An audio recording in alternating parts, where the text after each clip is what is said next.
How's it going, everyone? Welcome on in. We're going to be doing a shift, a pivot, a slight pivot. We are mostly still focusing on AI. Today, we're going to do something a little bit different. Someone was asking that we do a Rust Enum tutorial. This is one of my favorite features about Rust is their enums, because they're not just regular enums. You can stick all sorts of things inside them. And I'm going to show you an example of that. What I've built sometime in before. Hey, thank you. Welcome on in. Hey, Torva, good to see you. Welcome on in. Hey, Loons, how's it going? Thank you for saying hi. And it's Kyle. Hey, everyone. All the mods are here. Good to have you here. You know what? We're going to do a Rust tutorial today. That's the plan for today. Thank you. Thank you, everyone, for joining in.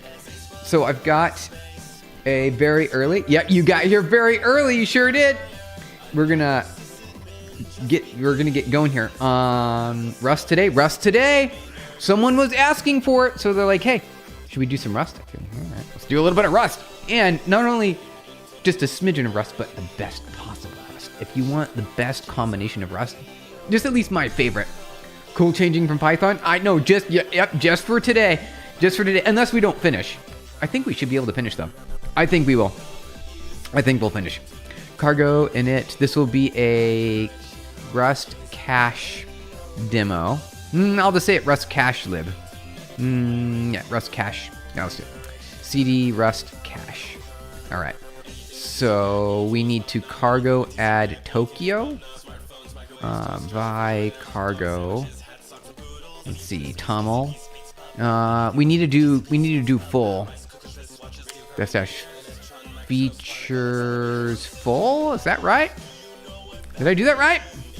Cargo build. Let's see. Hey, Steven. Yes. Why do programmers never use the light mode? Oh, light mode? Well, because the screen really is. It's. I think here's why. You can get used to light mode. You can. I've used it for a while. The only thing is, there's a lot of. Hey, Zergio. Welcome on in. Good to see you. Light attracts bugs. Hey, that's another good one. Yes. Chitter Royal, good to see you. Happy to see you too. Good to have you guys here. Yeah, the light mode, it's just really bright, and then you go over to a dark screen, and you get used to it. Then you go to a light screen, you're like, no, man, no. Pumping up the internet, two-way radio, bi-directional JSON radio. Yes. Loons, you memorized it.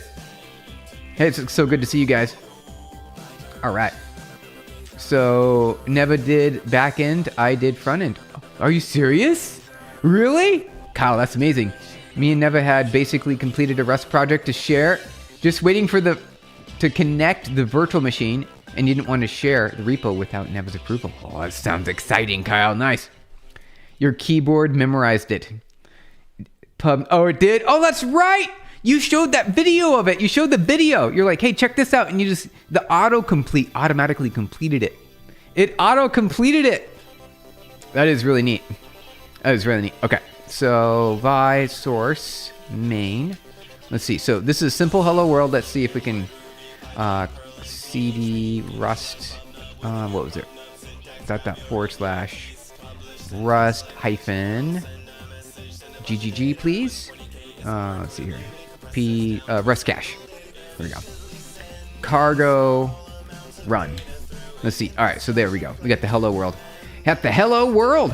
Import JSON. Ooh, can we import JSON? Well, Zergio, today we're doing a little bit of Rust. And is it JSON? It's like Serde JSON, right?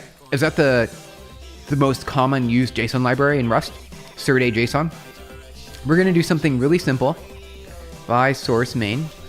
We're going to create a Tokyo, what do you call it? A Tokyo-based, multi-threaded cache.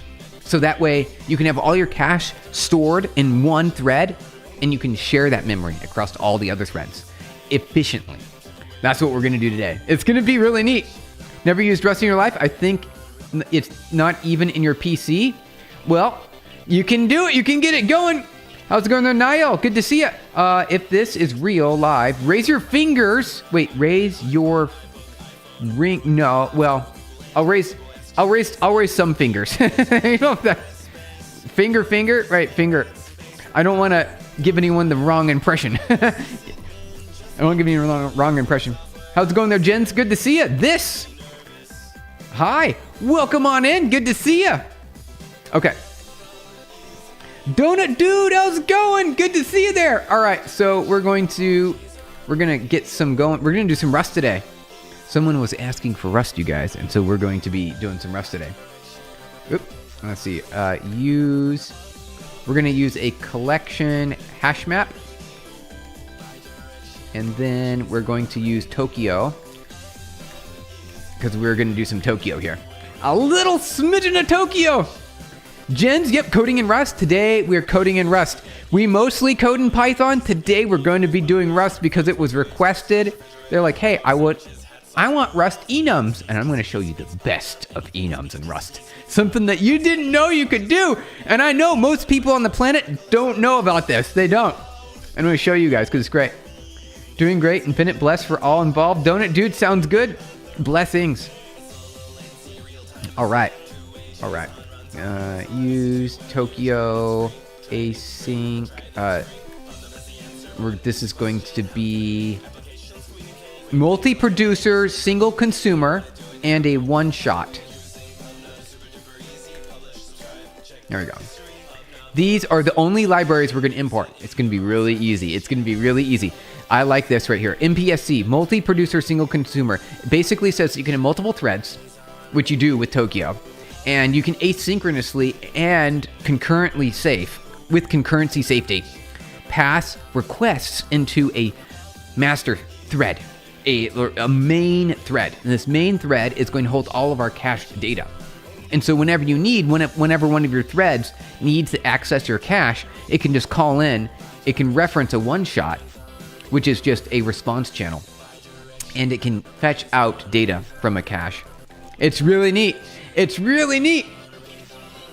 Donut.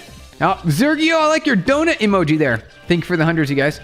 So let's make sure this can build.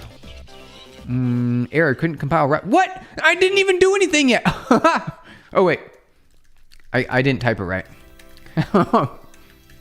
There we go. All right.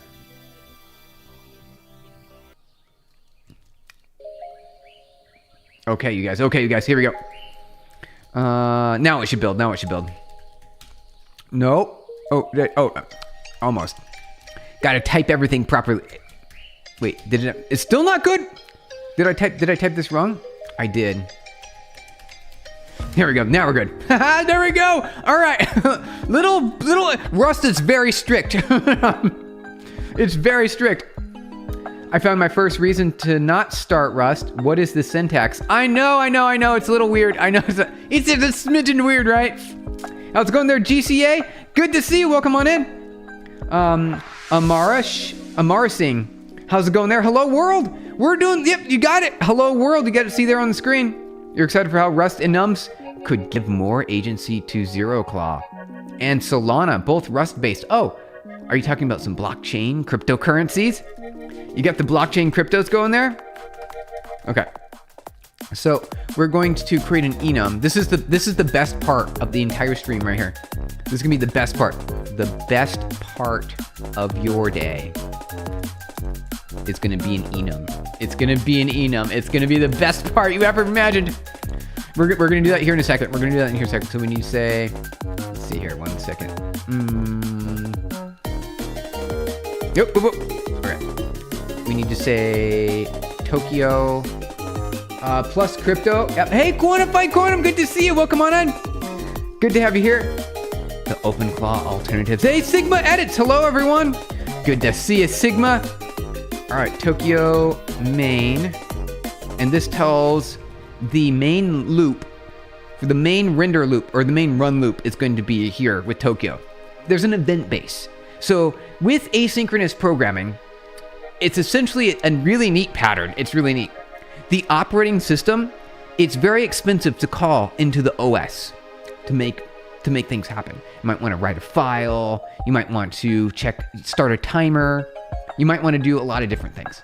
And you might want to get IO on a network port. You might want to open a port. You might want to listen. There's just a lot of expensive operations. However, there is an event engine right? You could call this like KQ, epoll, poll. That allows you to register on the operating system once using a file descriptor. And then you can just pass data in events to interrupt your user space application. And you'll get amazing performance. It's the best performance in the world. It's really great. And Tokyo just makes that really easy. So this defines the event base, which is going to sort of loop forever. Essentially, it's like a loop forever. It's really neat. It's really neat. And so this turns this into a wait interrupt. This will interrupt and call into your system. It's pretty satisfying. I think it's really neat. So we're going to build this really quick to make sure it still builds, because you know, every single time. Warning. Did it run? Wait, why is that not work? All of a sudden, wait, hold on. So that runs. Wait, okay, so did I type this wrong? This is the first coding live I've ever seen done. Oh, no way, really? Seriously? All right, well, we're live coding today. We should be able to stay inside of our terminal. We won't need to leave the terminal today. You're doing 2 series together on your channel. One is a unified novel reader interface, Chrome. First, but multi-browser extension that provides many customizations. And a second is a Pygame Paperio clone. I saw the Pygame one. That was really neat. Quantified Quantum. I played that game before. It's a lot of fun. Working with was kind of boring today. Oh no, Soki, really? You had to write documentation all day. We'll have the AI write the documentation for you, right? Why are you doing it? Now we're cooking, doing it, dude. Yep, you got it. You started Android Kotlin tutorials? Ooh, nice. Kotlin's the way to go. Syntax is not common. We use fun to declare functions. Oh yeah, fun. FN or fun, right? Fun. We're doing function.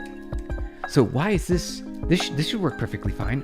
I don't know why this is a problem. Cargo run. Could not compile due to one previous error. Where's that at?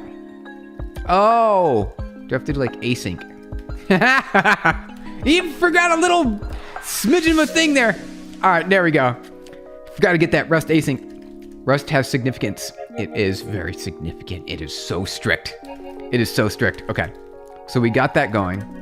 All right. Are you guys ready for the best part? Are you guys ready for the best part? We're going to create an enum. Okay.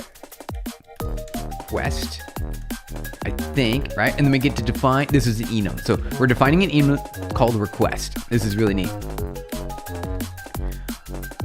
C# is not that much better with void. Python is really dominating with the def. Oh yeah, Python really, yep. Def, function, fun, fn. How do you define your functions? There's so many different options. Or you could just do this, right? There's also closures. Like that's another one right there. What does this do in JavaScript? I wonder if you guys know about that. What does that do? Is this valid JavaScript syntax? Hold on. I know we're talking about Rust right now, but I need to put this on here real quick. All right, start a poll. Let's see. Is this valid JavaScript? Question mark. Let's see if you guys are gonna find that out. Let's see if you do, and we'll prove it, if it is or not. C functions are the best. They're pretty good. I like C functions in there.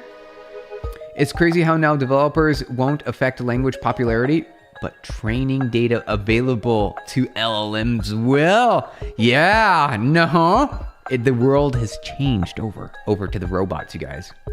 Changed to the robots. Is this valid JavaScript? Is it? Is it? Oh no! It's weird, isn't it? It looks lispy. All right, while we're doing that, we need to get, let's see here, let's right to get, we need a set, we can have a delete. I think that would be a good option. Okay. Those three seem good. So we're gonna have a request. And a get is going to require us, so in normal enums, it just looks like this, where you're setting things like this. You have a get, you have a set, and you have a delete, right? That looks like a normal enum. You would expect nothing else. However, the best part The best part of the deal is coming up, you guys. This is the coolest part. You should get rid of function declarations. Why? Why would you want to do that? It's crazy now. It seems valid JavaScript to me. I have used something similar and to run async methods in JavaScript as an entry script. Yeah. You could do that. That works too. That works too. I think with this, yeah. Well, we're gonna find out. Here. Let's copy and paste this really quick, so we can get the tutorial out of the way. Copy, and then we say node. All right, so we got some JavaScript. Wait, did that? Oh, paste. Here we go. All right, is that gonna work? Here we go. It's not gonna crash. It's just gonna do nothing, right? So if we messed it up, like I think this should also be fine. And if we did this, that would crash, right? That's an error. However, there you go. There's the answer, you guys. I know it returns undefined. However, we could say return 1. There you go. Return 10. It's valid. It's valid. It counts. Hey, 0 gaped. Oh, yeah. Oh, yeah. The significance of Rust is memory safety. Yes. You got it. It is. It does really good memory safety. All right, so that's the answer. Just in case you guys didn't know. You forgot about AJAX? Asynchronous JavaScript something with cross HTML or something like that. Basically, it means sending JSON over HTTP requests. That's what AJAX is. You forgot about that. Yeah, it's been a while. It's been a while. All right, so this will be... AJAX brings back memories. It really does. It does. You have jQuery, right? That was the jQuery days. jQuery days. All right. Okay, here we go. So here, let's do a set first. Let's just do a set. We'll keep it simple. We're gonna set a string and a string, I think, right? So we're gonna need a key and a value, right? A key and a value. So this is key and value. So this will set data. I know, Enums, you didn't know that it could do this. The biggest risks I've taken, probably skydiving, zombie, skydiving. If that's what you're talking about, like life risks. Now Ajax has a sort of alternative HTMX. Plus go. You could do that. You could do that. I like the native request lib, right? So I'd say, is it request? R-E-Q-U request? I think it's requests, right? I think that's built into browsers now, right? Let me double check. It's called request. Yeah, right? Request. Can we do that? HTTPS google.com. Can we do that? I forgot what so request MDN. Here we go. I want an example. Let me show an example.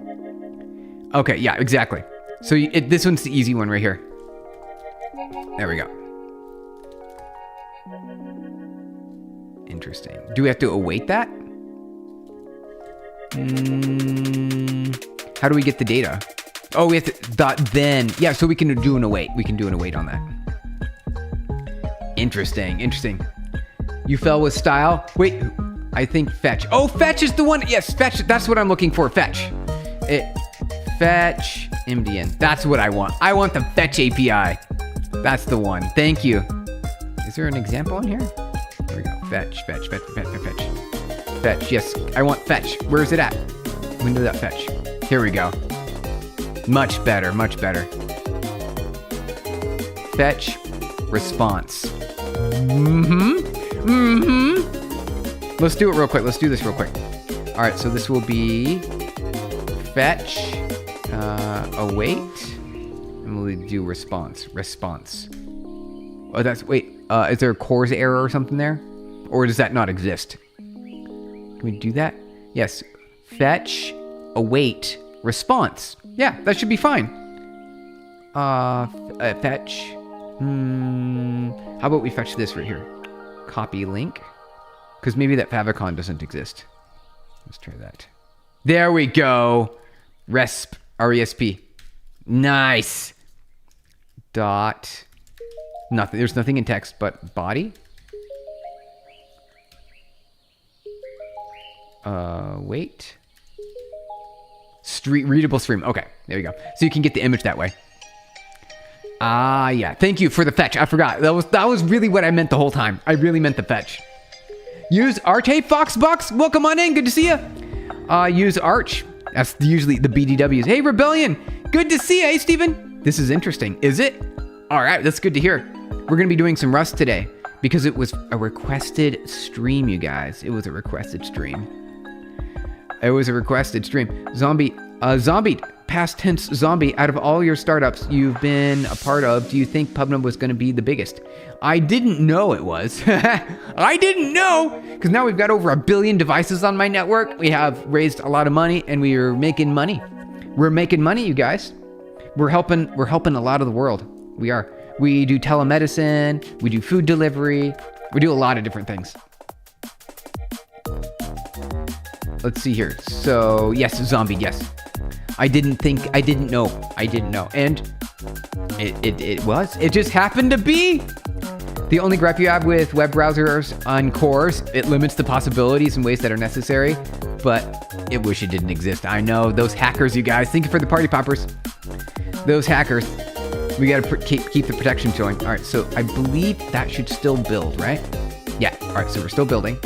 So we're gonna do a set. We're gonna keep something really simple there. So these are to-dos. To-do. We're gonna do those to-dos. We already did, we're doing the set right now. Okay. Then we need to implement a cache. So this is gonna be a struct cache. And this cache specifically is going to, we're gonna need a, what do I wanna call this? JavaScript has taken over. Yeah, it's done. It's the one. It's a JavaScript now. I know. It was for a second. Don't worry. We're back to Rust now. We're back to Rust. So this is. It's not a request. It's more of a. It's more of an entry point. It's more like the address. So. Rec. I'm just gonna call it rec for a request. Multi-producer, single consumer, and we're going to use a sender, and it needs a request, right? So it's going to be this enum. It requires an enum, like that. Boom. I believe this should build. All right, we're good. We're building. Always build. Every single time you type one line of code in Rust, you want to rebuild it, because if you don't, you'll regret it. Starting the live strong with 18% of battery. Hey, all right, 18%. That gives you some time there. Although, I don't know if that's enough to last for the whole stream today. JavaScript fun thing is Oracle owns rights to this term JavaScript. Quantified quantum. That is so ridiculous. And what are they going to do with that? Are they gonna hurt the world with it? Like, they bought Netscape and the creators of JavaScript, right? Brendan Eich. Was that Brendan Eich? Mm-hmm. I remember that. I was alive when that happened. I was in business. Someone tried to own SEO too. Oh, did they? No way. You can't own SEO. Come on. Really? You can't own SEO. All right, impl cache. And I believe we're going to implement, so we're going to need to initialize this, right? So, new. Ever played Entropia Universe? I haven't, zombied. I have not. Tell us about it. Tell us about it, zombied. What is it? Saying I was alive at that time is crazy. I mean, we've been through a lot in computer history, right? And also, it's difficult to tell what you've been through in your experience. So they're going to release Oracle JavaScript and then sue Node and Bun and Dino to the ground. Same as to the Chrome as well. They've crashed the entire internet. No one would use it. They would all go to apps. Hey, Michael, good to see you. What made you flip the script and working on enums? It was requested It was a requested stream. And I'm going to show you the greatest thing, the best part of your day today is going to be this right here. Did you know that this is an enum that's valid in Rust? Did you know you could use this in Rust? It's going to get more crazy. Strap in. We're not ready yet. We're not ready to say it's over because we're going to use something interesting here. It's going to be interesting here. This one's easy. This one's easy.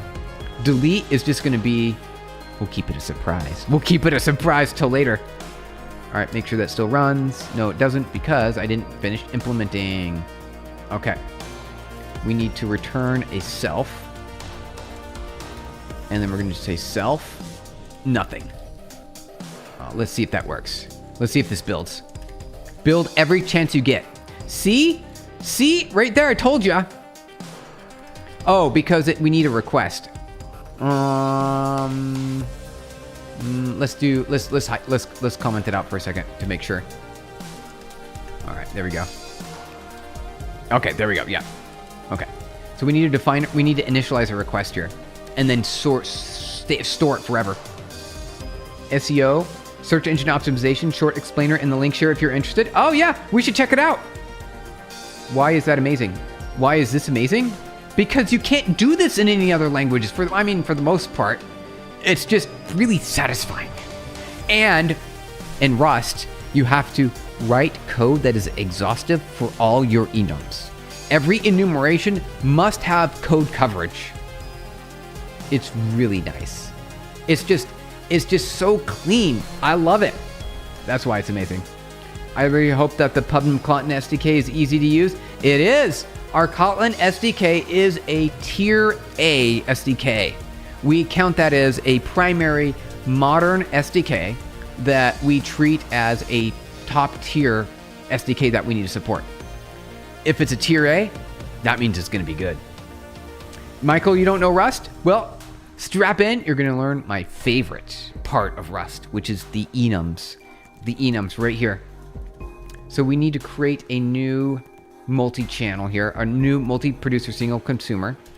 I think a let, a rec, and a response equal to multi-producer single consumer channel. And then you can put how big your queue is, essentially, your channel queue size. You're using Rust now for decentralized controller communication for irrigation. Really fast language. Yeah. It's a really good language. Can you do something similar in Dart because there are enums behave more like a class? Can you? I don't know. I know Dart is an ECMAScripty-like language, and I've not really ever used it more than just creating our Dart SDK many years ago when Dart came out. Oh, hey, there's a new Dart language. Okay, we're going to build an SDK for it. So we built one. We sure did. Hey, The Last Attack, good to see you. Hey, how's it going? Came after a long time, quite busy in work. Well, aren't we all? We're all doing some busy stuff. We're going to do some MPSC here. So I believe I could say rec. I think I can rec right here. Request. So we'll have a rec right there. So it matches this rec right there. And then I'm gonna hide this response for a second. So we're gonna build this. Okay. So, one shot no use. Where's our error at? Oh, it doesn't like that. Oh, I have to put it in a tuple. Of course. We need a smidgen more syntax. You have a typo in your poll. Oh, what you working on? Oh, Efron, do we? Uh-oh, no we don't. Do you think so? All right, so the F1, the poll is a yes or a no. Do you think the answer is yes or no? That's gonna tell you. That's gonna tell you. Gotta have some way for robots to diagnose it. Got it. Underground swarm tech is gonna be so cool in the future. I think so too. Just bought the Swarm Network domain name. Wait, did you? No, you didn't. Oh, that was a joke. I was like, what are you doing, Kyle? C# is also under ECMA, I think. Oh, is it? No way. Oh, I didn't know that. JavaScript is I spelled JavaScript wrong. Yeah, I do that sometimes, don't I? I do that just a few times. Just a few times. It's not a joke. Okay. You can have that domain if you want it. All right, so this should compile now. See here, look at this right here. Look at what Rust compiler does. It's like, you did it wrong. Here's how to fix it. See, look at that. Look at the little plus icons right there. Isn't that nice? Oh, the Rust compiler is so much nicer in 2026. Told you there was a typo? You sure did. You sure did. You're right. You're right. There was a typo. Okay. Good job. Good catch. Good catch. So now it should build, right? Boom. Built. Success. Hello world printed. There we go.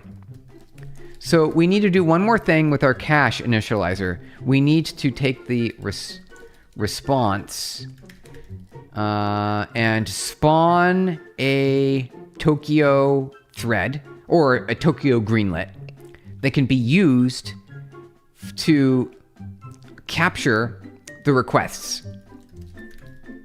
Or is this? Yeah, I'll say request response. All right, we're good done. Wait, is the domain ai.ai owned? It probably is. I would assume so. Here, watch this. Who is ai.ai? All right.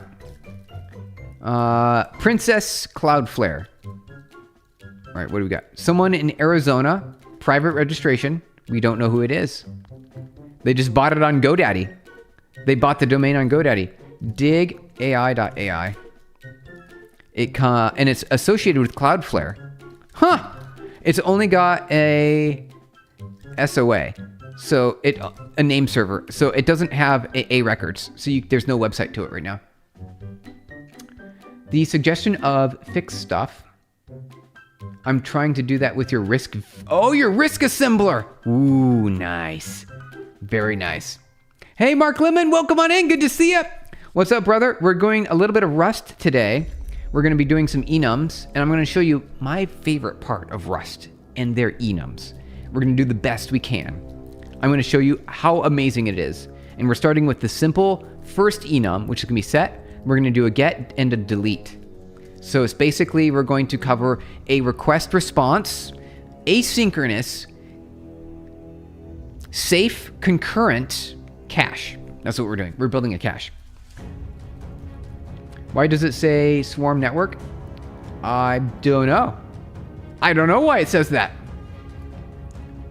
You have a project called Yahoo or Yoo-hoo, a really simple search engine, really just SQL query. You want to get a domain format, but yoohoo.com is taken. And you also, what do you do with loons404.dev? Why would you have a loon?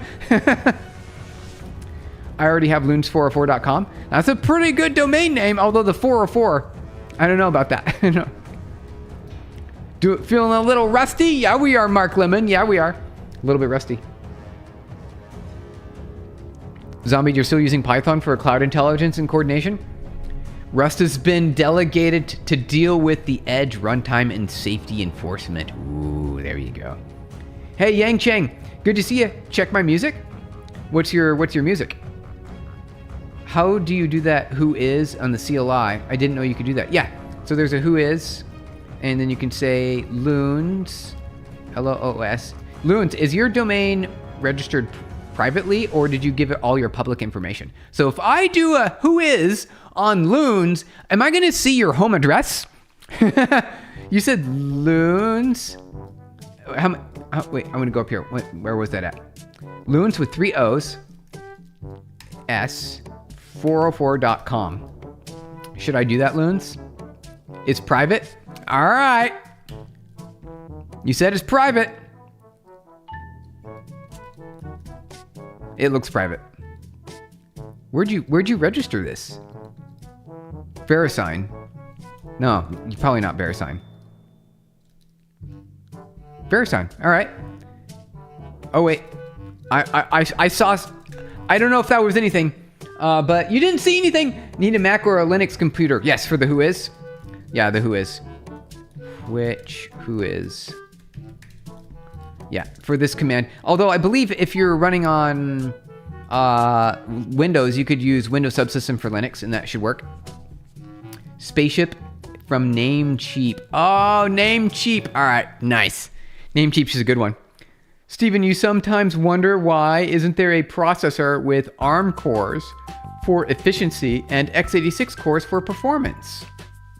Oh, I suppose that's possible. The only thing is, you need to have different assembly codes for each architecture, and you need to know which one goes on which one, right? So the x86 compiled binary wouldn't run on the ARM code, on the ARM cores. So it makes it difficult to deal with, like, logistically, right? Wouldn't that seem like a problem? If you're using a Linux subsystem, then the Linux computer running inside your Windows computer. Yes, exactly. It is Linux at that point. Yeah, good point, F4N. Yeah, it is Linux. Okay, build, cargo, build. All right, cargo run. All right, we're still good? Okay. So we need to do a little bit more here. How's it going there, Chitanya? Good to see you. Hello, Steven. How's your day going? Really well. We are doing some Rust today because it was a requested stream. It's a divergence. We are going back to PyTorch tomorrow and for the rest of the week. They just bought. You just thought about registering torva.com, but apparently it's owned already. That does the kitchen and bathroom fixtures? What? No way, really? Wait. Torva.com. Oh yeah, you're right. Sinks built for RV kitchens. Torva, look at that. Apparently your website has some really fancy kitchens for recreational vehicles. Who would have thought? How's it going there, OWTF Studios? Good to see you. What's going on? It's that one guy, that famous actor. Hey, good to have you here. Ever used the binary tree map for deterministic key ordering? I have done a self-balancing B tree previously for memory compression efficiency. You can do some really good memory compression. Well, I mean, it's just less memory use than like a hash map, although hash maps are faster. We have two different systems with two different operating systems. If you want x86 with ARM, well, yeah, I suppose. I don't know. I suppose, Loons, maybe. I think that would just be really hard and difficult for an operating system to have to decide. Nice and specific. I like that page. It's a pretty good page. Okay. So we're going to spawn a Tokyo. Before we do that, though, we need to define what we need to go further. So let me see here. All right. Okay.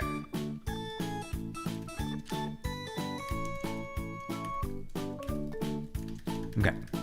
So I'm going to make sure I got everything. So we got our set, and then we're going to have to define a set here. So we're going to call this a set, and we're going to need our self. Same in Python, right? If you do this in Python, it's the same in Python. Hey, Bonzupi! And Rust. We're doing some Rust. You got it. A little bit of Rust today. We're doing my favorite part of Rust, the enums right here. I love it. Fun fact, C# was created because Sun sued Microsoft due to their J++ program. Really? I think I remember hearing about that. That's some crazy lore. It is a little bit of crazy lore there. OWTF Studios, do they still call them daemons? I think so, right? Runtime daemons? Things that run on your computer in the background. You don't see them. They're there, though. They're helping you out. How's it going there, Yusuf? Hi, what are we doing today? We're doing some Rust. Rust is a horrible language. Hey, Nodehead! How's it going, Nodehead? Rust is kind of rough to deal with. I mean, look at this. I didn't type that much, but look at all the warnings I'm getting. Like, look at all this right here. You have to deal with that as a programmer. Although with AI, do you have to really deal with it anymore? I don't know. Are you learning Rust? I've got enough Rust knowledge over the years. I started Rust in 2018, which was, Rust has been out for a long time. So I was not an early adopter. However, I'm going to show you my favorite part of Rust. So that's what today's stream is about. Favorite part of Rust. And then we're going to go back to PyTorch on tomorrow. You've been pairing with canonical serialization for signatures. What does that mean, Zombied? What does that mean, Zombied? It doesn't have a binary interface. You have to use C binary interface, and it gets ugly really quick. So there are, yes, so there's like Py03 to get Rust into Python, and that I thought was really nice. And then you can use FFI, right, which is everything can use FFI, to write a library and then call it into C. I think that works too, and with Java. Rust is very weird. We want PyTorch. I know, Yusuf. PyTorch will resume tomorrow. We'll resume with PyTorch tomorrow. The Batman music on the background, Scarecrow in the foreground. Yep. Oh, we got some music going on here. This is the YouTube Studio playlist right here. Got the YouTube Studio playlist. It's The Awakening by Patrick. All right, let's get that back over here. All right. Good to have you guys here. Rust is clunky and unfriendly syntax, but it eliminates entire classes of memory bugs and security vulnerabilities. That's why it's a top tier language, you guys. Hey, the breezy wind, welcome on in. Thank you for clicking the hi button. You think Microsoft wanted their own Java-like language compatible everywhere, and they made it .NET and C#. I remember that. They sure did. You're hyped that we're doing Rust today? Yeah, we're doing Rust. My favorite part. My favorite part of Rust, you guys. All right. We're going to lock in for a second. Didn't listen to Stephen Hater, Stephen. All right, don't worry. We're good. We're good. All good. All happiness here. Okay. So we have a to-do. We have to use this. We have to use the response. Use res. We're just going to put a little underscore on it for now so it doesn't complain at us. All right. Run. I need to finish this function here so it doesn't complain. Not return. We're just gonna not return anything here. All right. Good. There we go. Okay. You have a very genuine question. What is that language? It's like Rust. Have weird syntax, but not Python. Why? Oh, well, because someone will say, hey, can we do Rust Enums today? And because of those two combined words, Rust Enum, I was like, we have to do this. We have to. That's what we're doing, the breezy wind. Yep, today we're doing some Rust Enums. Gonna lock in for a second here. Make sure I've got notes over here on the side so I don't mess it up. Because I want to show you. I want to make sure that we get through it today because it might be difficult otherwise. Okay, so we need to create a service. One second. Okay. Let me think about how I want to present this. We need to create a service. Let's see. Are we only doing set? Yeah, we're only doing set right now. So set is going to have a key and a value. It's going to be key and an address to a string, str, and it's going to have a value. It's also going to be an address to a string. I believe that's it. Set, not going to return anything. And then it's going to use our request. Self, I believe it's self.rec.send. Just making learning curve more steep and nothing else. I got it. Yep, there we go. Keep it steep. That's what Rust is. Steep learning curve. You still need to learn Spanish, do you, AOETF Studios? Well, there's a lot to learn there. Thank you for the reactions, you guys. Good to have you here. I mean that if we can do something in easy syntax, then why use this tough syntax? Exactly. All right, so I've been talking about that for a while. I've been on some podcasts and some videos and live streams on other channels. And one thing that I bring up, along with Rust being really fantastic language that solves memory safety, concurrency safety, type safety as well, it does not allow you to easily get into it because it's so complex. Look at all this strange syntax here. I mean, you get used to it, but not really. There's a lot to it. There's a lot to it. See, like this right here. Look at that. Really? We have to deal with that? Do we really have to deal with that? Can we make it simple? Python keeps things simple and it doesn't need all this weird things. So yeah, can I have a simple Rust, please? That's what I'm asking for. I want a simple Rust. We know Rust would be so controversial. It's a smidge controversial, isn't it? Canonical serialization just makes command contract unambiguous. Well, that statement, Zombied, right there is a little bit ambiguous. Makes command contract. Okay. So like schema? So like a schema definition? Schema definitions? Is that what that is? Steven, we need TypeScript to target Rust as a backend. Ooh. Hey. Well, that would be pretty neat. That would be a little bit better. Would it? Okay. Tokyo is a nightmare to compile for anything other than x86. Well, I'm running on ARM right now, so it seems like it should be fine. Already have it. Nice, Kyle. Very nice. Wait, that is why I think that PyTorch is just a wraparound C++ at its back end, making it very easy for development. All right. Okay, that's fair. We want PyRust. Yeah, exactly, Yusuf. PyRust, please. PyRust. Oh, you can kind of get that. Well, who wouldn't want quirks of JS and Rust, right? The quirks of JavaScript and Rust. Let's just sneak in all the weirdnesses from JavaScript in there. We need to send a request. We need a new request. And I believe we can just create a new request right here. A request enum. It's going to be a set, right? So we got a set, and we're going to create the strings right there. We need to do key.toString and value.toString. I think that'll do it. I think we have to await this though. We discussed PyTorch RS a couple of weeks ago here, didn't we? Yeah, we did. Yes, we did. PyTorch RS, where you can implement PyTorch. Well, essentially libtorch, right? It's libtorch. Or is it though? Is it? Kind of schema protects meaning, serialization protects identity. Like making sure the command signed by the cloud is byte for byte the command verified by runtime. Oh, okay. Okay, so there's a bit more to it. Nice. Zombie, thank you for the description. Okay, so from a signature perspective, are you using cryptographic signatures or just hashes? I guess the key is to AI translate your project into Rust. Yeah, there you go. Done, easy. Just have the AI do it for you. Steven, did you know that the Android Studio is made by JetBrains? Is it really? I didn't know that. I thought that was made by Google.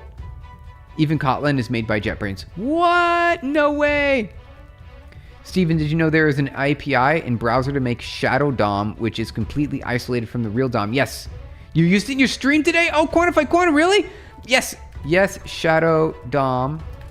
I was there at Google when they announced it. I was there. I was there when they announced Shadow DOM on Google campus. I was there. I actually went. And we're like, what are you doing? Why you don't need a Shadow DOM? why are you doing this? I thought it was weird. I'm like, you don't need to add a Shadow DOM. What are you doing, Google? That is so weird. That is just so weird. All right. We need to do more work there. We're going to return an option string, which is... wait, no, we're not going to return anything. We don't need to return anything here. Let's see how. Okay. That's cool. It was pretty neat. It was pretty neat. At the time, I thought it was like, well, this is very weird, Google. What are you doing, Google? Are you a team GPT or Gemini or team Claude? I like my Gemini and Claude. Codex also works pretty well. They're all good. They all work very well now. They've all caught up to each other. They're all amazing. Okay. Let me make sure this works. .await. .ok, I think, right? I think that's all we need for this line here. Only allowed inside an async function. So async. There it goes right there. All right. Look at all that you have to type there. This is, I know. Don't get me wrong. There's a bit much that you have to do, but if you break it down, it's not that scary. It's not that scary.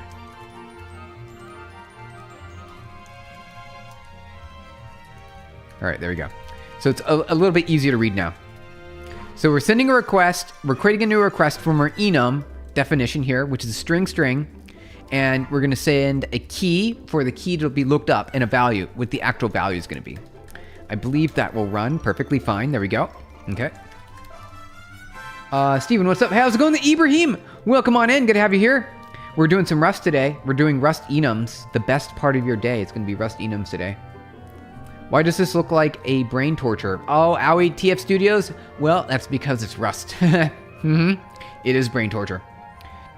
It's brain torture. Team Claude and Gemini when I hit my limit. There you go. Claude until you hit your limit. We use Bedrock on Amazon, so all of our team have unlimited access to Claude. Opus 4.7. You made a LinkedIn today. What does that mean? Did you post something on LinkedIn? The only issue is memory. They should work with human biologists to copy why the brain works and try to replicate it for memory? Oh.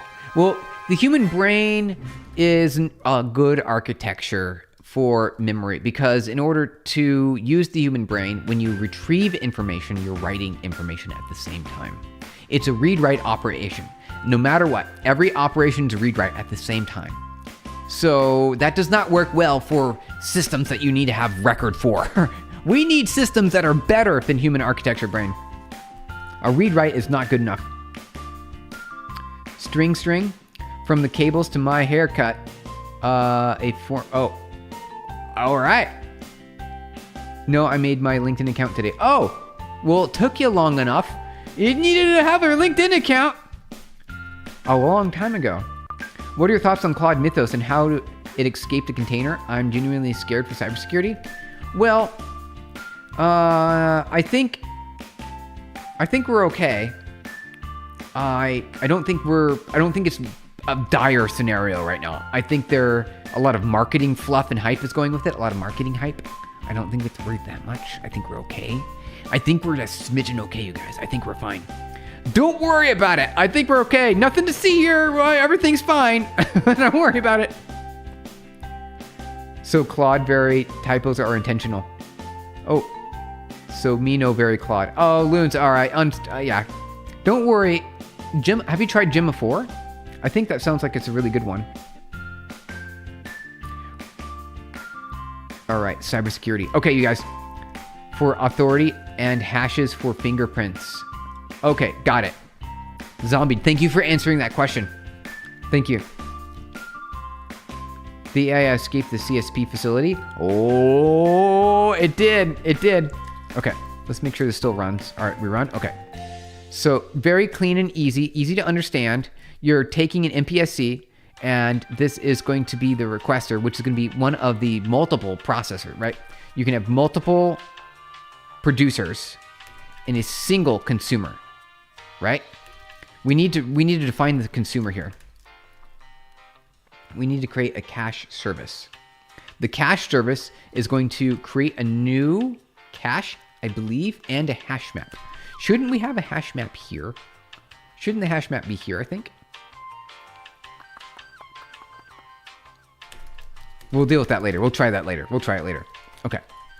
So we need an async function cache service, which is going to let me see. Yeah, looking through my notes. It's also posted on his way out into the open of the internet. If you prompt recently, there won't be any more risks than if a human wrote it. You think if all are gonna not make it because AI, but not because of the AI itself, what is it told to do? But right now, it's just marketing fluff. Yeah, it's marketing fluff. Exactly. Time to vanish. Quantify quantum. Sounds good. See you in a bit. The woods. It's where I long to be. The woods are great. Let's see here. All right. You researched Mythos and Opus model. Command to give him internet access through which it email its own research brag about it. Like, I am scared for myself. Hey, don't worry. Don't be scared. You're fine. You're good to go. You're good to go. All right. Son of Anton, IRL. That's, I've not seen. Okay, 1 second. Cache service, where are we here? Okay. So that's where we spawn the cache service. Where are we doing the cache itself? 1 second. Okay. Oh. Okay. Okay. We're all cooked. Enjoy the ride. I know, right? Don't worry, you guys. Don't worry. It's a little bit turbulence. A little bit turbulence. Not a big deal. Not a big deal. It's fine for now. Don't worry about it. It's okay. Let's see. MPSC. Okay, so we need a cache service that's going to receive a request, which I believe we have this up here, right? So this is the sender, and we need a request. So we need the opposite. We need the opposite. We need the receiver. So not this, not the sender, the receiver. Receiver. RECEIVER. Request. Right? Okay, I think that's good.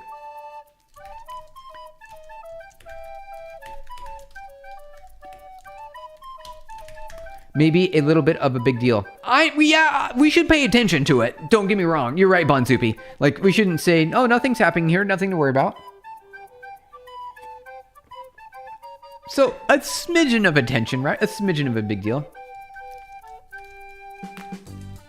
All right, so we're going to get our hash map here. So this will be a hash map. This is where all the data is stored. All data is stored here inside the scope.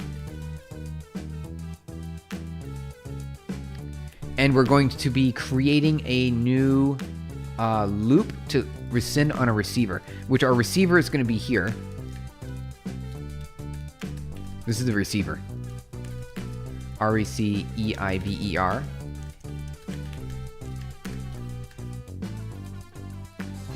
I believe.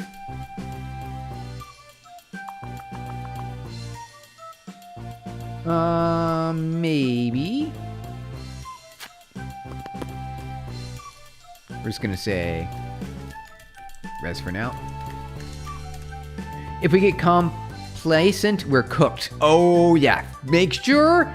Just continue to pay attention. Gotta pay attention. I'm really just waiting for AIs to get good enough to digesting?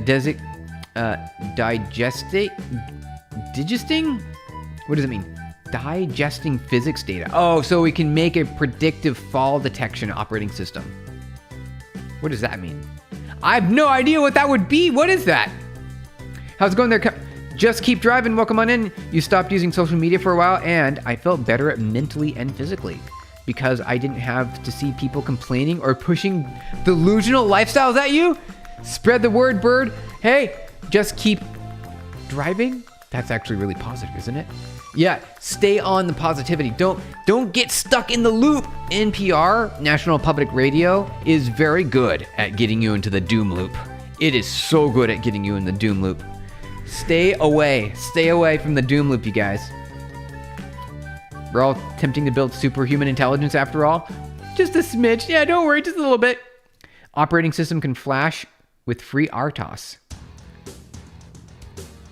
I like so real-time operating system, RTOS. You're getting sushi. Oh, life is good. Oh, there, OWETF Studios. Sushi. Let's get that sushi. Got the California roll. Get the salmon. I like the salmon. I like the there's a tuna. What else you got there? The dragon roll. Ooh, there, the butterfly. The rainbow. Okay. Where are we here? So we're gonna do a hash map. And we're going to do, it's a string. So it's just a simple storage, right? A string storage. Key val pair.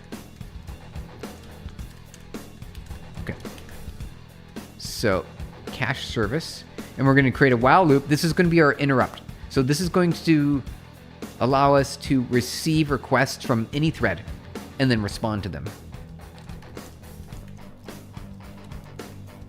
This is the request here. Let's see, the RX. Receive.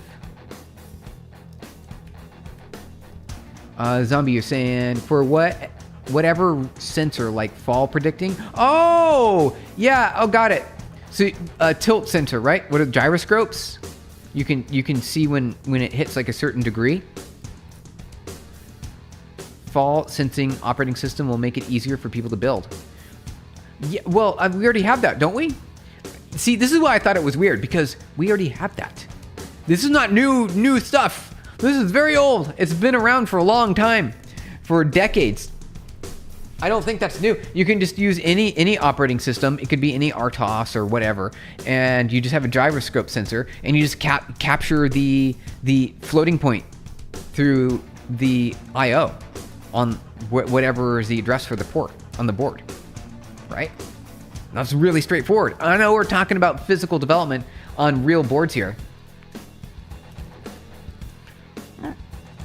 All right, let's do, so this is a receiver. We need to match on exhaustive match. So this is the part where we have to exhaust on our set here. We got to exhaust on our set. Set. And key value. And I believe that is all we're going to need because we don't have anything else defined right at this point. That's after the fall happened. Wait. Yes. I mean, I figured. I was going there. July or good to see you. Welcome on in. Yay, Rust Enum. Yes, the best. Yeah, exactly. Rust Enum. This is the best part of your day right here. The best part of your day right here. Oh, any day that I get to use a Rust Enum, I'm just so happy. Just because of how neat they are. It's so neat. Hello, sir. Any thoughts on the best approach to detecting the skewness of images? What is that? What is the skewness? What is the skewness? What is that?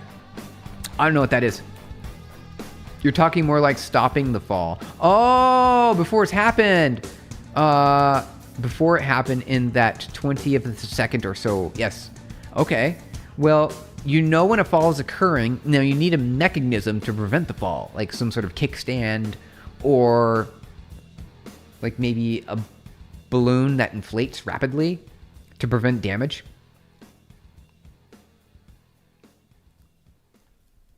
Like the rotation of images.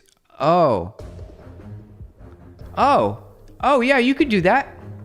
So what I would do is I would create a regressive output model, not a classification model, although you could do classification. And it would give you a regressive output, linear output that gives you a rotation degree from an image. And you train it on a bunch of base images that have no rotation, right? And then you would rotate the images and you would put a mask on the barriers that don't meet. And because when you rotate the image, you're going to have like lines that are going to have voids. And so you want to mask potential voids. So you might want to have a circle mask, right? So do a circle mask, which avoids the outer edges to prevent attending on those outer edges to detect. And then you rotate whatever the picture is, and your output would be the training data for the degree that you rotated it. And you could get near perfect output from that. In fact, we could probably do that really well. Oh, hey, Jefferson, you're Nike. Hey, welcome on in, Nike. Good to see you. Happy Wednesday. If the traits are being skewed, yeah, that's the way I would do. So I would build a convolutional neural net that takes image input, and then with maybe a kernel size of 3 and a stride of 2, maybe, have multiple conv nets, conv layers, max pool 2 by 2, or maybe no, 2 by 2. You don't want to go any higher. You don't want to go any higher. I'd say 2 by 2 pool to reduce the dimensionality, and then have a few linear layers, output that the final linear layer would have no activation, and that would be the degree on the output. So it's a regressive model. They have airbags that catch you. Also, the exoskeletons that prevent the fall to start with. There you go, Efron. See, Efron already knows what's going on. You sense that too much genius will eventually turn some people insane. Owie, TF Studios. You know, I've thought that too. I'm thinking, if you're so smart, you go insane, essentially. And that's why we don't have really, really, really smart people. I mean, we do. Don't get me wrong. There are really smart people. Though we've hit like an upper limit, right?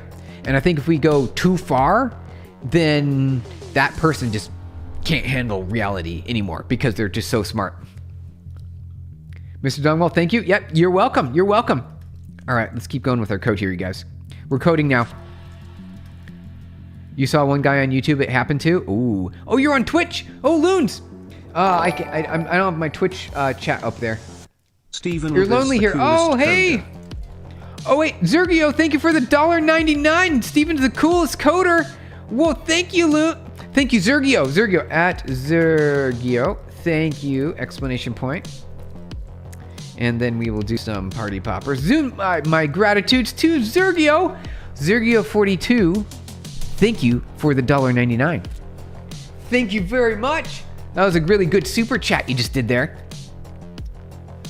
Find me on a 70-year-old who wants to live life wearing a Goodwill Iron Man suit, though. Hey, Iron Man suit. That sounds good to me. Zombie. How about just program the floor soft instead? Yeah, why not? Why bother with falling and detecting falling? Just make the floor soft. And then you can fall all you want. There's no need to bother with anything else. Just make the floor soft. He's definitely the coolest coder. Zergio, thank you so much. I appreciate it. My gratitudes to you. That was really nice for you to do. Let's see if we can get our code going here, yeah? Zergio, that was fantastic. All right, so we're going to have a cache service here.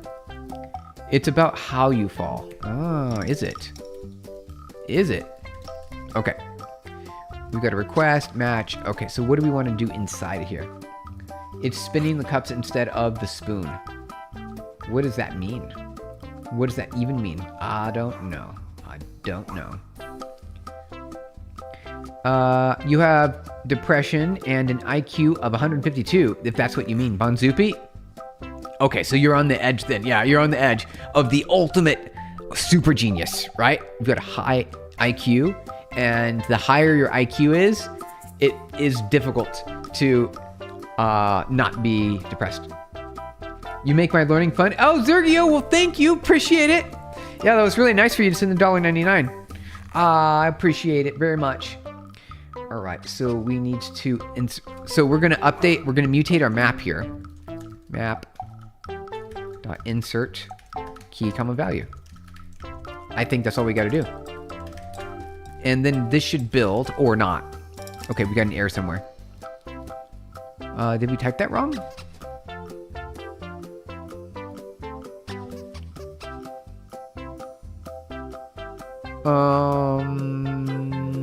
This doesn't make any sense right here.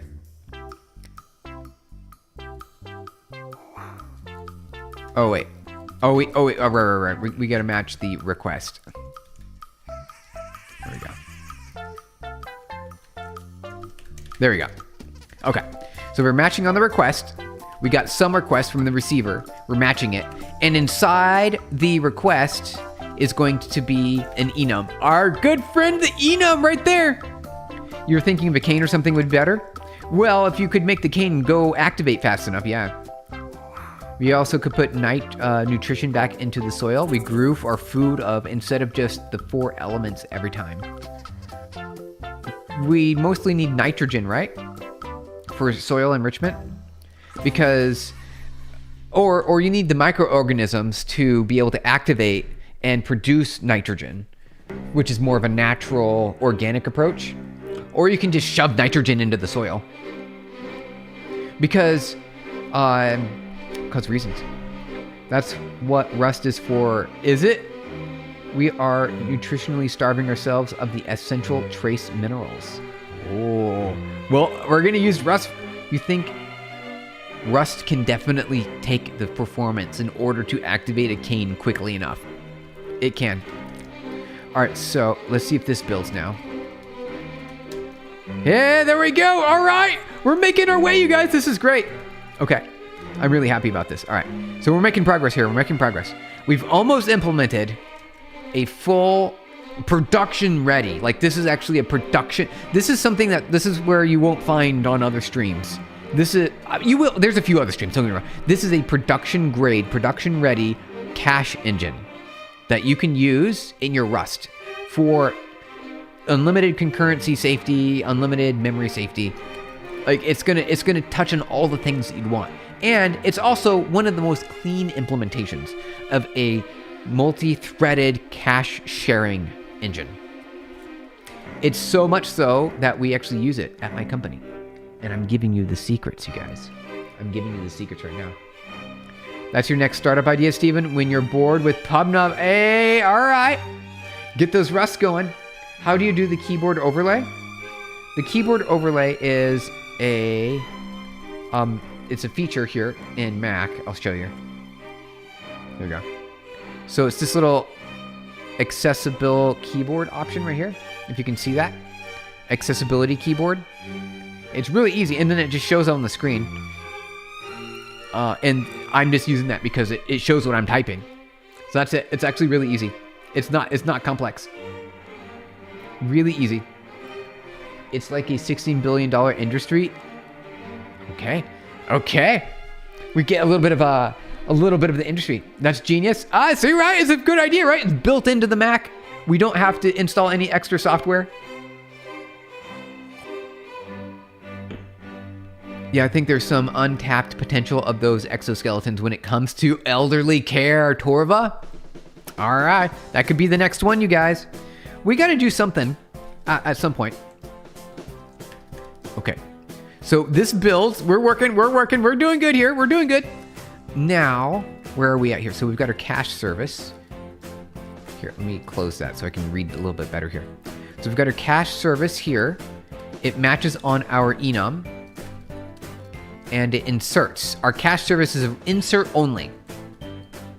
We need to start our cache service. And we need to initialize our cache. So let's do that really quick. Where'd my cursor go here? Oh, I see what's going on. 1 second. Okay. There we go. Okay, I want to... Let's see. In our main, we need to create a new cache. Hello, cache.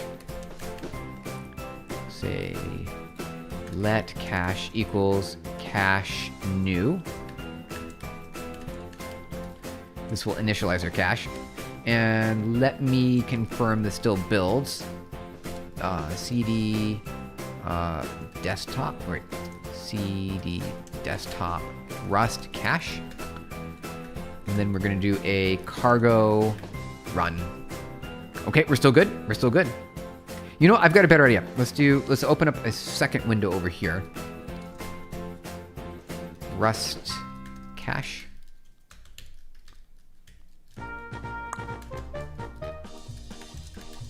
Okay. So that way we have two windows that are separate. A little bit easier to deal with. All right, so this is cargo run, and this is a Rust editor. There we go.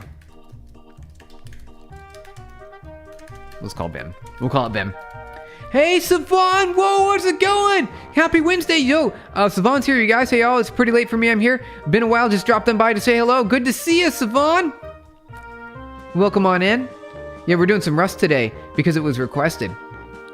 You're working on your soil farming, mostly with compost and chicken, wood ashes, and leaf mulch. Oh! OETF Studios. That's actually a really good way to do some, you say fertilizer? Right? You're improving your soil. The wood ash in the real game changer. It is. Also have a bag of humic shale to add now too. All right, we get ourselves some natural, organic farming. I like that because I like my produce in the maximum nutritional value as possible. Bonzupi is building a live weather map app in Rust that renders the next rad. Ooh, level 2 reflectivity data over a map in Rust. Bonzupi, that sounds pretty neat. You got to share that. Because I'm dissatisfied with the current open source option. So you're building one yourself. Nice. Good to see you too, Steven. You have noticed do the weird looking syntax. Yeah, you got that Rust in there. Some weird looking syntax here, right? Good to see you in chat. Good to see you. Okay. Was there, before we continue, was there something in Linkshare that we wanted to share? Oh, Kyle posted something. How Rhea Drysdale spent 20,000 of her own money to stop. Kyle, are you still here? When Kyle comes back, we'll watch this. When Kyle comes back, we'll watch it.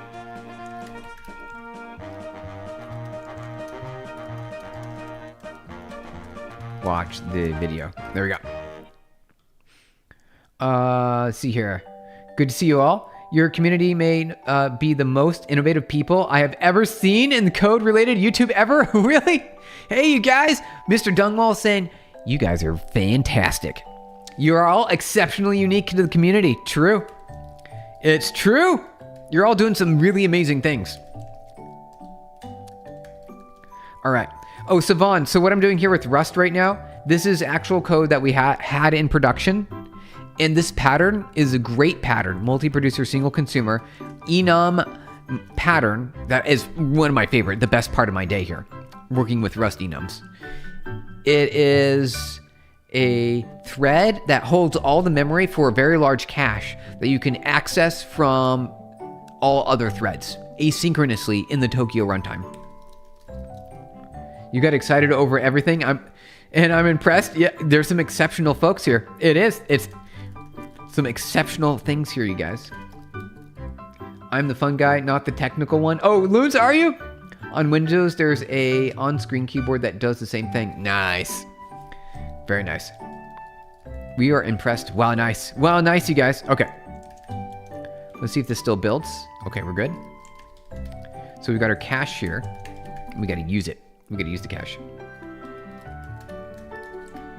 Do we need to start the cache service in order for it to work. Okay. So now that we've got our cache service, we need to start it up here. So Tokyo spawn. It's really easy to start a thread. It's really easy. Cache service and the res. The receiver. Let's call it receiver. There we go. This is the request. This is the receiver. All right, I think that should do that. That will start this as a thread. And it will wait on to receive everything in the receiver. So this will be RX. So let's do receiver. Receiver.receive. And let's see if that still builds. Yep, all right, we're doing good, So now we should be able to call set. We'll say, we need Zergio. Are you still here? Because you sent the $1.99. So we'll say Zergio 42. And then we'll say we'll give a bunch of names here. So we got Sivan, we got Loons. Is this the Green Orb song? Yeah, it is. I think so. Yep, Bubble Bath, the Green Orbs. You got it right there. Loons, you are a listener. You know what's going on. Thank you for the hearts, you guys. Hey, Kyle, is that you? Hey, Kyle, if you're back, we'll watch that video. Thank you for the hearts, you guys. Loons, Kyle, we got Savan, we've got Bonzupi with the 2 eyes. We got, oh, hey, Surba, Subrata, please check my backend framework, Rust Vantas. Built using fully AI. Oh, I see what you're doing there. Oh, you got 3 O's. Yep, gotta get the 3 O's. There are 3 O's in loons. 3, not 2.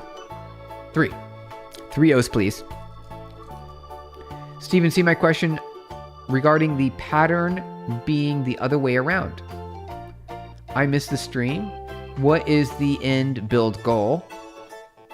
But wait, multi-producer, single consumer, isn't that typically the other way around? Oh, yes, I've had the same problem with this too, in terms of understanding. So multi-producer means you're going to produce multiple requests, right? So you're basically building a server inside of a server. So we'll draw this out. So let's do a little bit of drawing. Yeah, a smidgen of drawing. So you've got right here this is your receiver, right? Your receiver, receiver. I can't type well there. And this will be the consumer, which is the consumer, right? It's a consumer. And in order to use this, you're gonna send in a bunch of requests. So these are the producer side of things here. So this is a producer. It sounds weird. I know it sounds weird. The words are weird. I know they're weird. This is a producer, which is the requester, right? So you're gonna make a request. You're gonna send a request over, requesting into the receiver. So this is multi-producer, single consumer. The consumer is the web server that's inside. You can think of it like a web server inside of your process. It's a separate thread, and it's going to manage all the memory for us. So it's going to be our cache, our local multiple threaded memory safe cache system. So that's what that is, if that makes sense, Sivan. So it looks like that. Hey, Jefferson, W. All right. So that's what that looks like. Bonzupi, Jefferson. Let's see who else we got here. Zombied. Did I get zombied? Zombied. Yeah, think of it a web server. So you've got the server here, right? This is the server. Server. And then this is the client. CLIENT. There you go. That's the client. So these are the clients over here, plural. So you have clients, which are the producers, because they're producing requests, multi-producer. And then when you pass in your request and you need a response, you'll pass in a one-shot MPSC channel. So Dust calls consumer producer. Rust, yes, exactly. Consumers and producers. So the consumer is going to be the server here. I know it's weird. It's definitely weird. You know, there's a text tool. Yeah, you're right. So server. Yep, so you got your clients here. Clients. Right. Yes. All right, Loons. I know. You're right.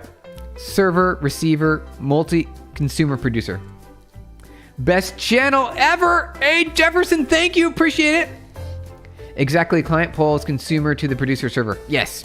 You got it. You figured it out. You got it. They had to make it weird, didn't they? Yeah, they did. They had to make it weird. Got Jefferson, zombied, Mr. Dungwall. There we go. Okay. So that is going to be our data that we're going to save in there. So I believe that should work. Let's see if that runs. It does. You guys, we just built ourselves a cache system. The only thing you can do is store data, though. We can't retrieve it yet. You cannot yet retrieve it. We got to build a retriever. All those hows haven't helped you, Steven. Oh, the hows. All the hows. Are you in the Discord? Wait, who? All the who's? Let's see. Who are you talking to? Zombie. All right, so this works. I believe we're good to go. So, unused implementation of future. Oh, we got to await on that, don't we? I think we have to await on that. Yeah, okay. Dot await. There we go. You don't have to await. You get to await. You don't have to await, you get to. It'll still work otherwise. It just might have a non-deterministic results if you don't await on it. There we go. Okay, so that is our cache. We set it, we run it, and it succeeds. We haven't used our one-shot because we haven't requested a response yet. So we need to create a new element in our request engine to a get. So we're going to do a get here, guys. We're going to do a little bit of a getting here, just a smidgen of a getting. And this is where we're going to use our one-shot. We'll use our one-shot right here. Bonzupi in Discord. There you go. Still trying to break the first milestone. Nice.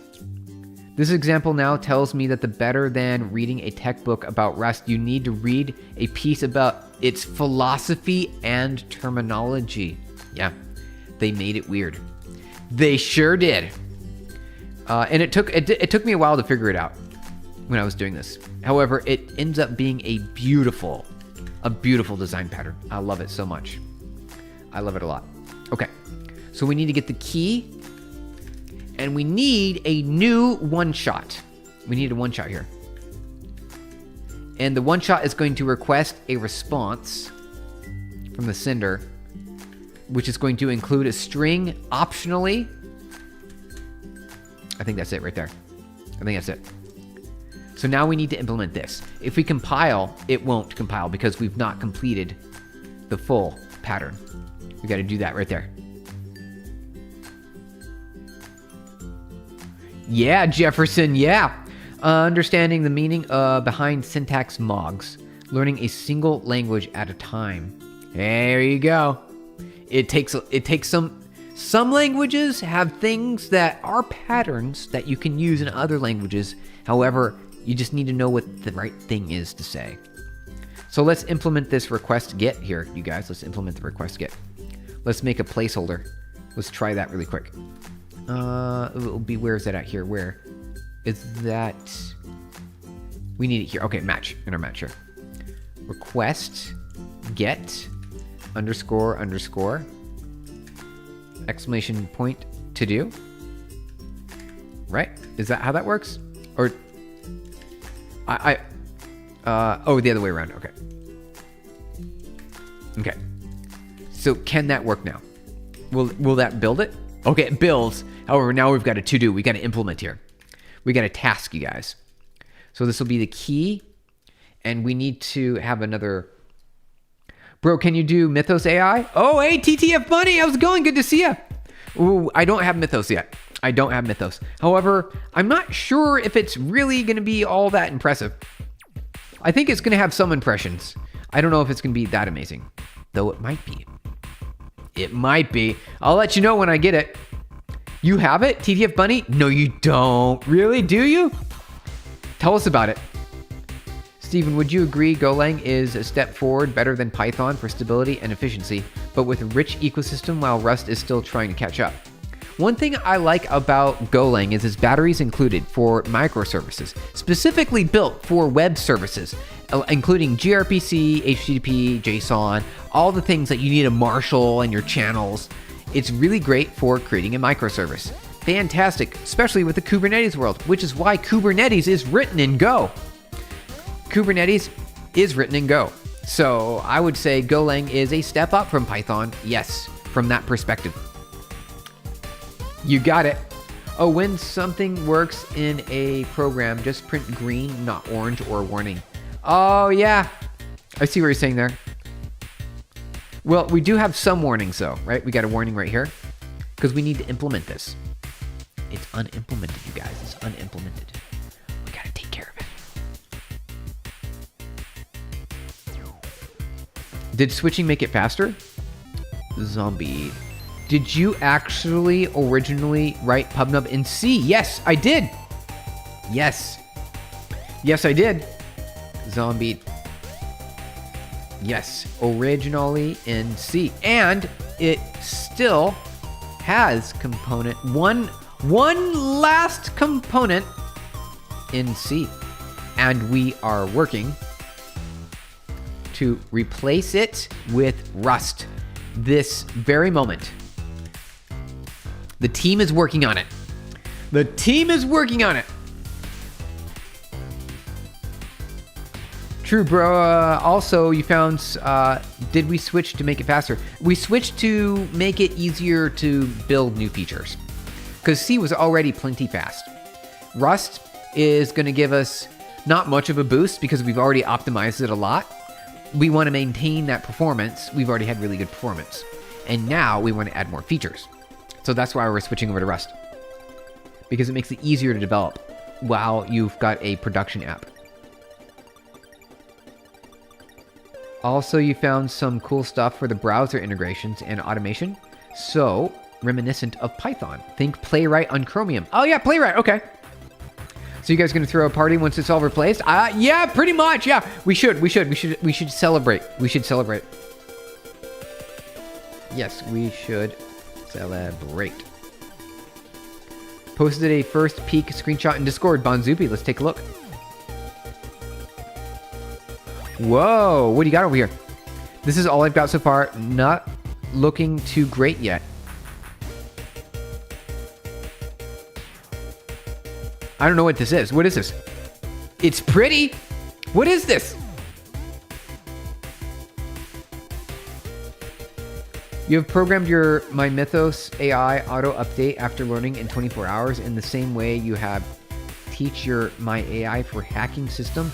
Multi-AI agent, save a location. I can hack your system also. I don't believe you, TTF Bunny. Something's telling me. Something's telling me. All right, I'm back from changing my profile pic. Oh, Jefferson. Is that Nike? Let me take a look. Good profile pic. By the way, I found Polish to be most efficient at agentic tasks. Really? And funny enough, Hebrew has the best reasoning. Interesting. You know, I've only ever used English. It's a distorted weather. Oh, right! Oh, you were talking about that. Oh, so this is weather. So you can see the radar scan and you can get all the output. Okay. So this is atmospheric something. And this is like rain? Is that like water? You can see rain there. The math is still busted. It looks pretty good. Okay, we'll keep a challenge. Okay, TTF Bunny, sounds good to me. Am I invited to the party, Steven? Feels like it should take a vacation on the moon, but spending spending all your money on Claude's Max plan. Oh, Savon, spending all your money on AI. Hebrew has good reasoning? That's weird. I don't know. I always use English. Bonzupi, this is really neat. This is really neat. So this is like air weather density, shooting radar or some sort of something, and you've got a sensor to receive it back at home base. That's all I know. I don't know what the sensor is. I don't know what the frequency is that you're using to transmit to get the data. It's your native tongue. It's wildly ambiguous. I was wondering about that. Top of your benchmarks. Zombie, top of your benchmarks. It's cloud reflectivity scans. Okay, from the weather station. Nice. Okay, so that's why we get green over here, because we get some clouds. Wait, I should look into that since I speak more. Okay, sounds good, Torva. All right, let's get back to our code, you guys. We're going to keep on going. We need to implement our getter here. Let's implement our getter. Okay, our get request. This is going to be... Okay, we're not going to do to-do because we're going to create a closure. We're creating closure here, and then we're going to read data. Map.get key.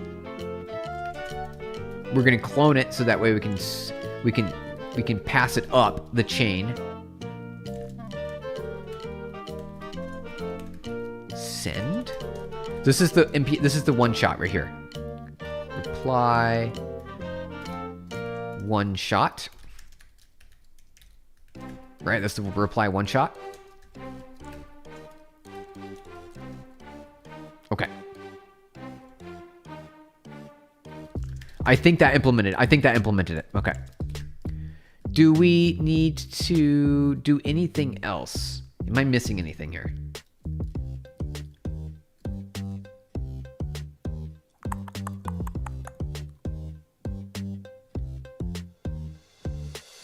I feel like I'm missing something. Yes, okay. Okay. Well, this should build, though. This should build. I think this should build. Send unclosed delimiter. There we go. Okay.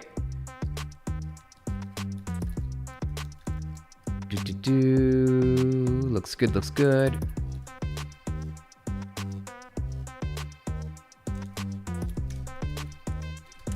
Okay. Cheers all, great seeing you, Steven. Sounds good. Savon, good to have you here. I had them build a fast LRU cache, fixed a broken function that found the median between two lists, and you had them write a program to solve Sudoku puzzles? Ooh, zombie. You're supposed to do those yourself. They're supposed to be fun. You're not supposed to build an algorithm to solve it for you. Are there performance differences, language and publicly available? I don't know. Oh, Umar, it's 2 a.m. and you wanted to ask, should I go with PyTorch or TensorFlow? I recommend PyTorch or JAX. So Umar, do PyTorch or JAX.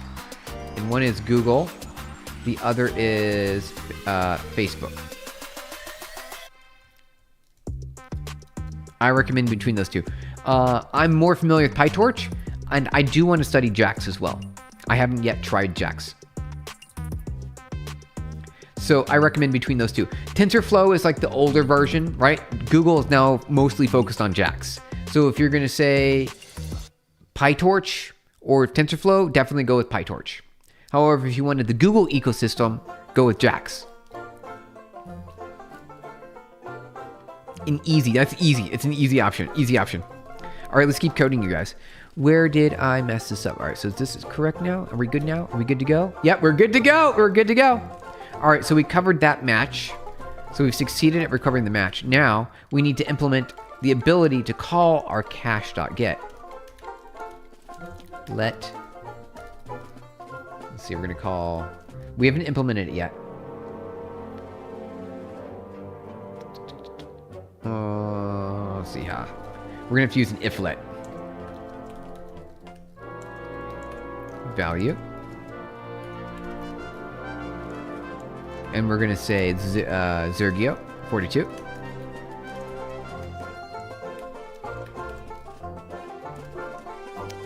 And then we need to do, forget what that works, and it's here in a second. Low resource languages are actually faster. The fastest, which is a Bantu language. So like an Indian language? Can't wait for the weekend. It's been going back into the caffeine currently because you're doing so much marketing research. You can't wait till you get that 4 hours of sleep. Hey, there we go. Torva. It's nice, isn't it? The weekend. It's certainly nice. Let's see here. Await. Print. We're going to print the print ln. I think it's a macro, and we're gonna print the, we got Zergio 42 is gonna be value. I think we can do that. Okay. Now this won't work. This won't compile because we've not implemented our get yet. It's East African. Oh, got it. Okay. Understood. Bro, for you and me, a challenge, the target is hacking FBI. No, that's not. Nope. We're good. Thank you. You are my AI. Okay. Well, yeah. There's no need. Oh, oh, Loons. Thank you. I missed your message. Thank you, Loons. Thank you for reporting. That was amazing. The Pubnam team is incredible. They fixed the broken link you found so fast. Yes, Loons. Thank you for saying. Thank you for saying. I see your messages. They're just like in the corner of my screen. They're just in the corner of my screen, so it's hard to say. Are you part of Anonymous? No! Alfie! We are not Alfie Witcher. We are not. These tests are ran with Gemma 4. Oh, nice! Gemma 4! Gemma 4, I think, is pretty great. I like Gemma 4. All right, let's keep going, you guys. So this won't work because we haven't implemented it yet. Right? So we have to implement this. So let's see if we can implement this up here in our cache. So we'll say async function get and self. We're going to need the key, which is going to be a string. And we're going to need... that's it. We don't need anything else. Okay. Just the key. And it's going to return an option, I believe. Option string. Oh, NVM, you fixed the bug. Don't worry, Loons. I can... Wrong account. Oh, this won't work because it doesn't exist. Okay. I don't know what's going on over there. So this is going to be a string. Okay. And we should be able to, let's see. This is where we need to call into our cache service.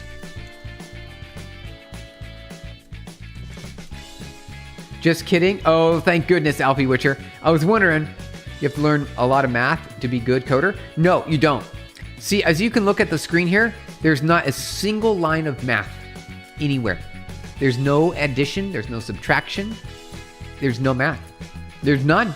There's not a little bit of math here. Nope. You are scared? Yes, TTF Bunny. Yes. Yes. TTF Bunny. Yes. Anonymous is defunct, and anyone claiming still being part of it is selling something. Ah, Bonzupi. Do you have any errors? Say me, I will fix from my AI. All right, we'll let you know. Hey, Torva.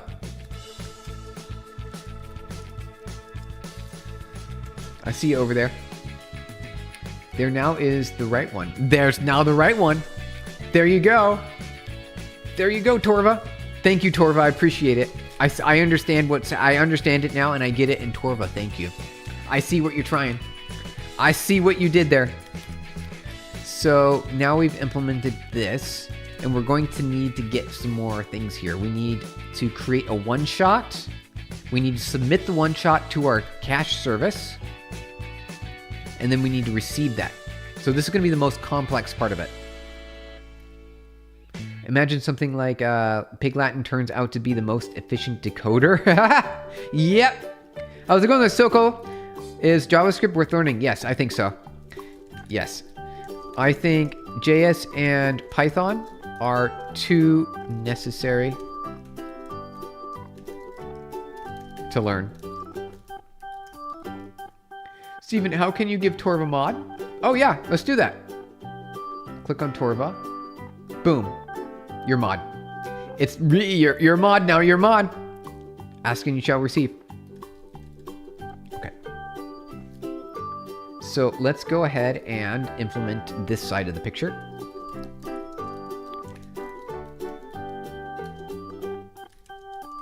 We're going to create a one shot. A one shot. That's going to be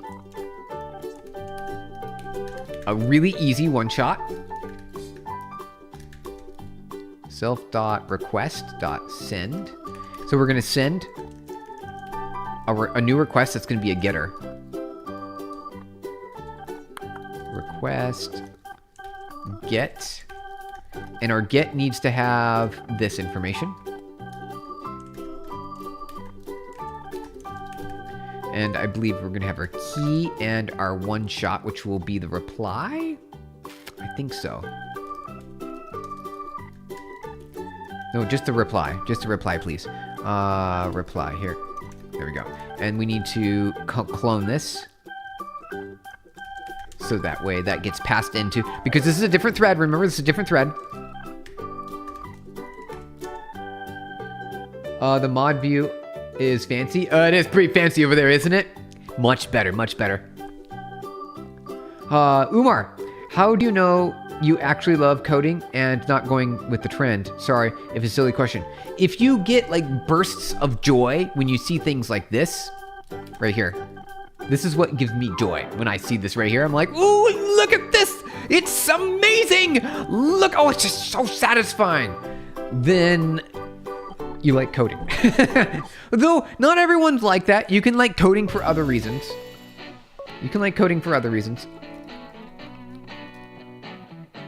Sokolovi, you tried to learn Python for machine learning, but it's honestly painfully slow. It is, yeah. Machine learning, AI, one of the most challenging tasks that I've had in my entire life. It is. You can shout out Steven. Hey, oh no, really? You can't? Aw. I want a shout out. Fiercely wearing a hoodie in a dark room. Yep, there you go. That's the way to do it. Machine learning is outdated.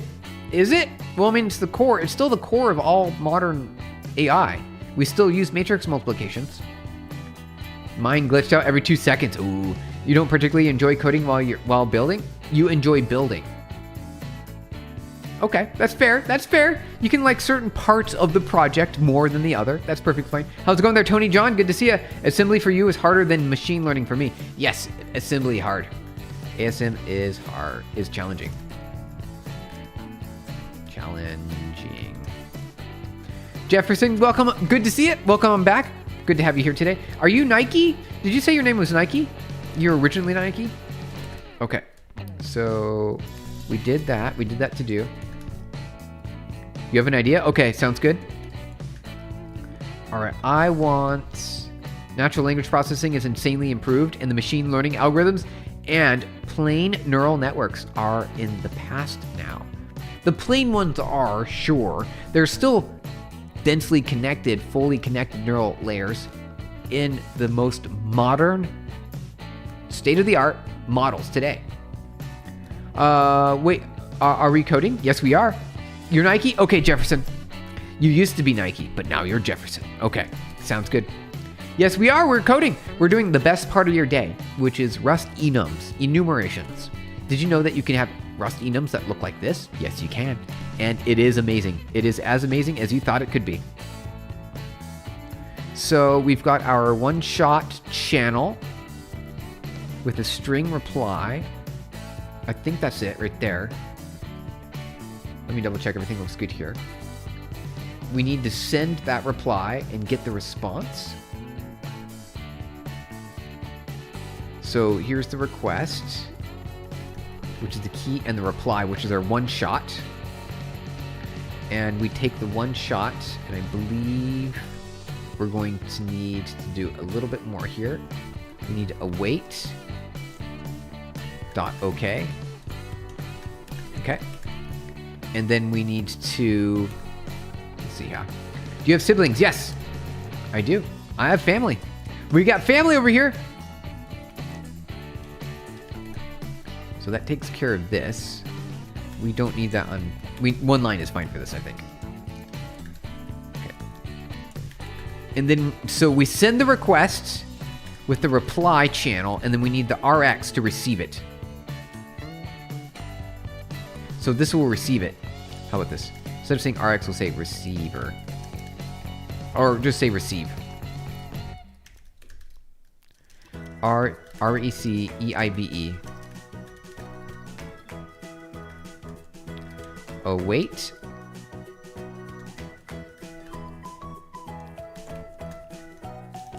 Okay. Are you graduated from a university, and how might you get a job? Saturday? Maybe you might become a YouTuber, but any programming job. So are you talking to me? Sad. I'll answer that question if you're talking to me. At Sad. Are you asking me or another viewer in chat? Goal? What? Jefferson, goal? What do you mean goal? Yes? Asking me? Okay. Let's let's go to my LinkedIn real quick. I'll share it. So this is me. I'm Stephen Blum. I'm CTO of PubNub. Started this company many years ago, over a decade and a half, about a decade, and maybe about 14 years ago, with Todd Green, my co-founder. We raised 134 million Series E. We have 1 billion devices on our network that use our APIs on mobile phones to communicate. That means things like multiplayer gaming experiences. We've got 68 patent claims that have been granted, and I've been in tech for 25 years, professionally. This is my company, PubNub. We offer an API for communication that brings live interactivity into the apps, into your mobile app experiences. Think for the hearts, you guys. We do multiplayer gaming. So if you played a game on your mobile phone or on a console and it was multiplayer, or on your computer, it might have been using my technology. If you've seen healthcare, telemedicine, if you use Teledoc, or you've spoken to a doctor using your phone, that's us. That's what we do. If you've used a bidding website that's live bidding, that's us. If you've seen stock updates and quotes from securities and finances when the market rate changes, that's us. When you've chatted with someone in a support center, and you chat with someone, you're like, hey, can you help me? I need help. That's also us. If you've ordered food and you've gotten a delivery order and you've seen the car on the map on your phone as the car like drives towards you, that's us. That's what we do. That's who I am. And we've been doing it for a while. Steven, we managed to shout you out. And then, oh, you did? No way. Hey, thank you. Oh, that's amazing. I didn't know you could do that. Torva, you're very smart. You're very smart, Torva. There we go. So that's the answer. That's the answer, you guys. Hearing about PubNub always inspires me. Happy. Hey, there you go. All right. That's good to hear it. Good to hear it. So you seem like you started working at a very young age. Yes. And now you're in 40s. I'm in my 40s. I'm old. I'm old, you guys. And so now I'm streaming on YouTube to impart all of my knowledge that I've had over the years with all the things that I've accomplished. And it's also fun. Like, I thought you were younger. Oh, yeah. I get that. I understand. I eat a lot of vegetables, so I get like, I guess I don't look 40, but I am 40. I first just tried shout out. Then I just said no account under that name. Oh, and then there you go. Nice. Didn't know that was possible. Yay, Clippy Lints just passed. Hey, Clippy! Yep, we got the Clippy over there. Clippy is a Rust linter, right? I believe. You can say cargo Clippy, something like that. I think you can say cargo lint. Cargo Clippy. I sent a LinkedIn connection request if you don't mind. Sure. All right. I'll pull it up here. Network.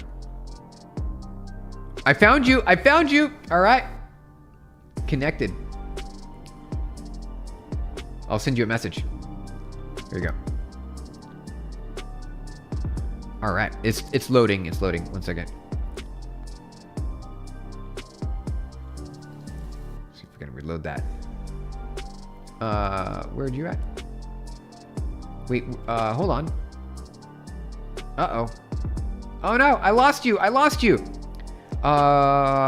second. Oh, let me find you real quick. One moment, you guys. Where'd you go? All right. SADE. All right. All right, I found you again. Okay. I'll send you a message really quick. All right. Hello. Thank you for connecting. We are now connected. Party popper.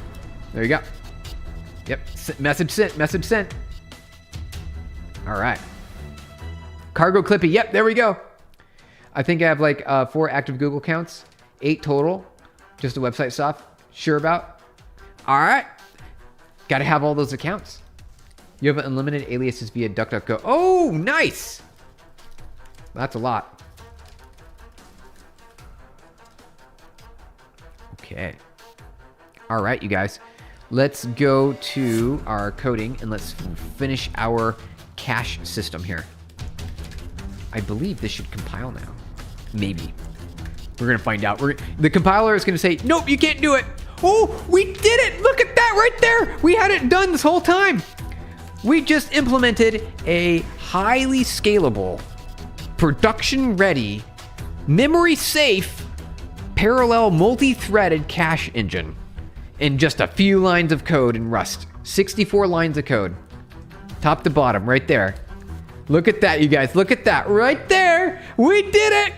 The best part of your day, you guys. The best part of your day. We just did it.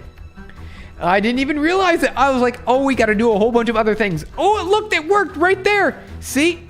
We just read, we wrote to the cache, and we read from the cache. We read and wrote into the cache right here, you guys, right here. Right there, we did it. Let's go. Let's go to coding.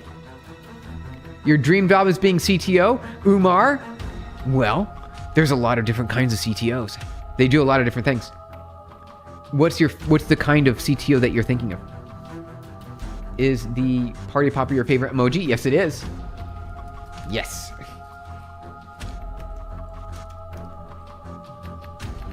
I'm sure you can minimize it more. Yeah, well, we're good to go.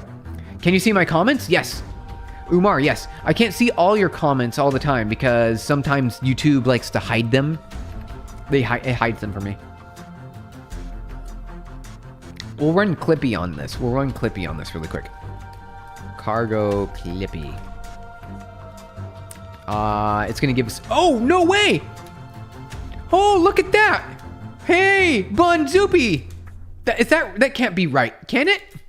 Look, it's not giving us any warnings or anything. Look at that! How perfect is our Rust code? I didn't even expect that whatsoever. That's great. Oh, I feel that's flawless, isn't it? It's flawless, right? Cargo Clippy. Perfect score. Perfect score. It's clean. It's clean. We did it. Oh, Kyle, you're back. Okay. Since Kyle's here, you don't know what types of CTO. So there's CTOs that are that run teams. There's CTOs that are just like researchers or principal engineers. There's CTOs. For me, I kind of did everything. I've done like outbound, talking to customers, marketing, sales, building, research, built the core product, worked with teams, built. So like, I would say like I'm like unfair from that perspective because I'm not one specific kind of CTO. But usually when you jump into a company, they are looking for someone very specific to fit a role. That's what we want. No warnings of errors. Exactly. We did it, you guys. We did it. It's clean. All right. Clippy. Perfect. Perfect, you guys. Look at this beautiful Rust code right here. I mean, we've got some to-dos here. We do. We got a to-do. We should implement delete. We should implement a delete. I think, all right, so that'll be the plan. We'll implement a delete. We've got the getter and setter. We'll do a delete. And then since Kyle is here, Kyle, you posted something on Discord. We'll do a quick video react. You are too young to CTO, bro. Wait, who are you? Alexander. How's it going, Alexander? Me, CTO. If you're talking about me, I'm in my 40s, so I think I'm old enough. If you're talking about other people, I was CTO also when I was in my 20s because of how long I've been at PubNub. So you can be CTO at a young age, I think. I think it's fine.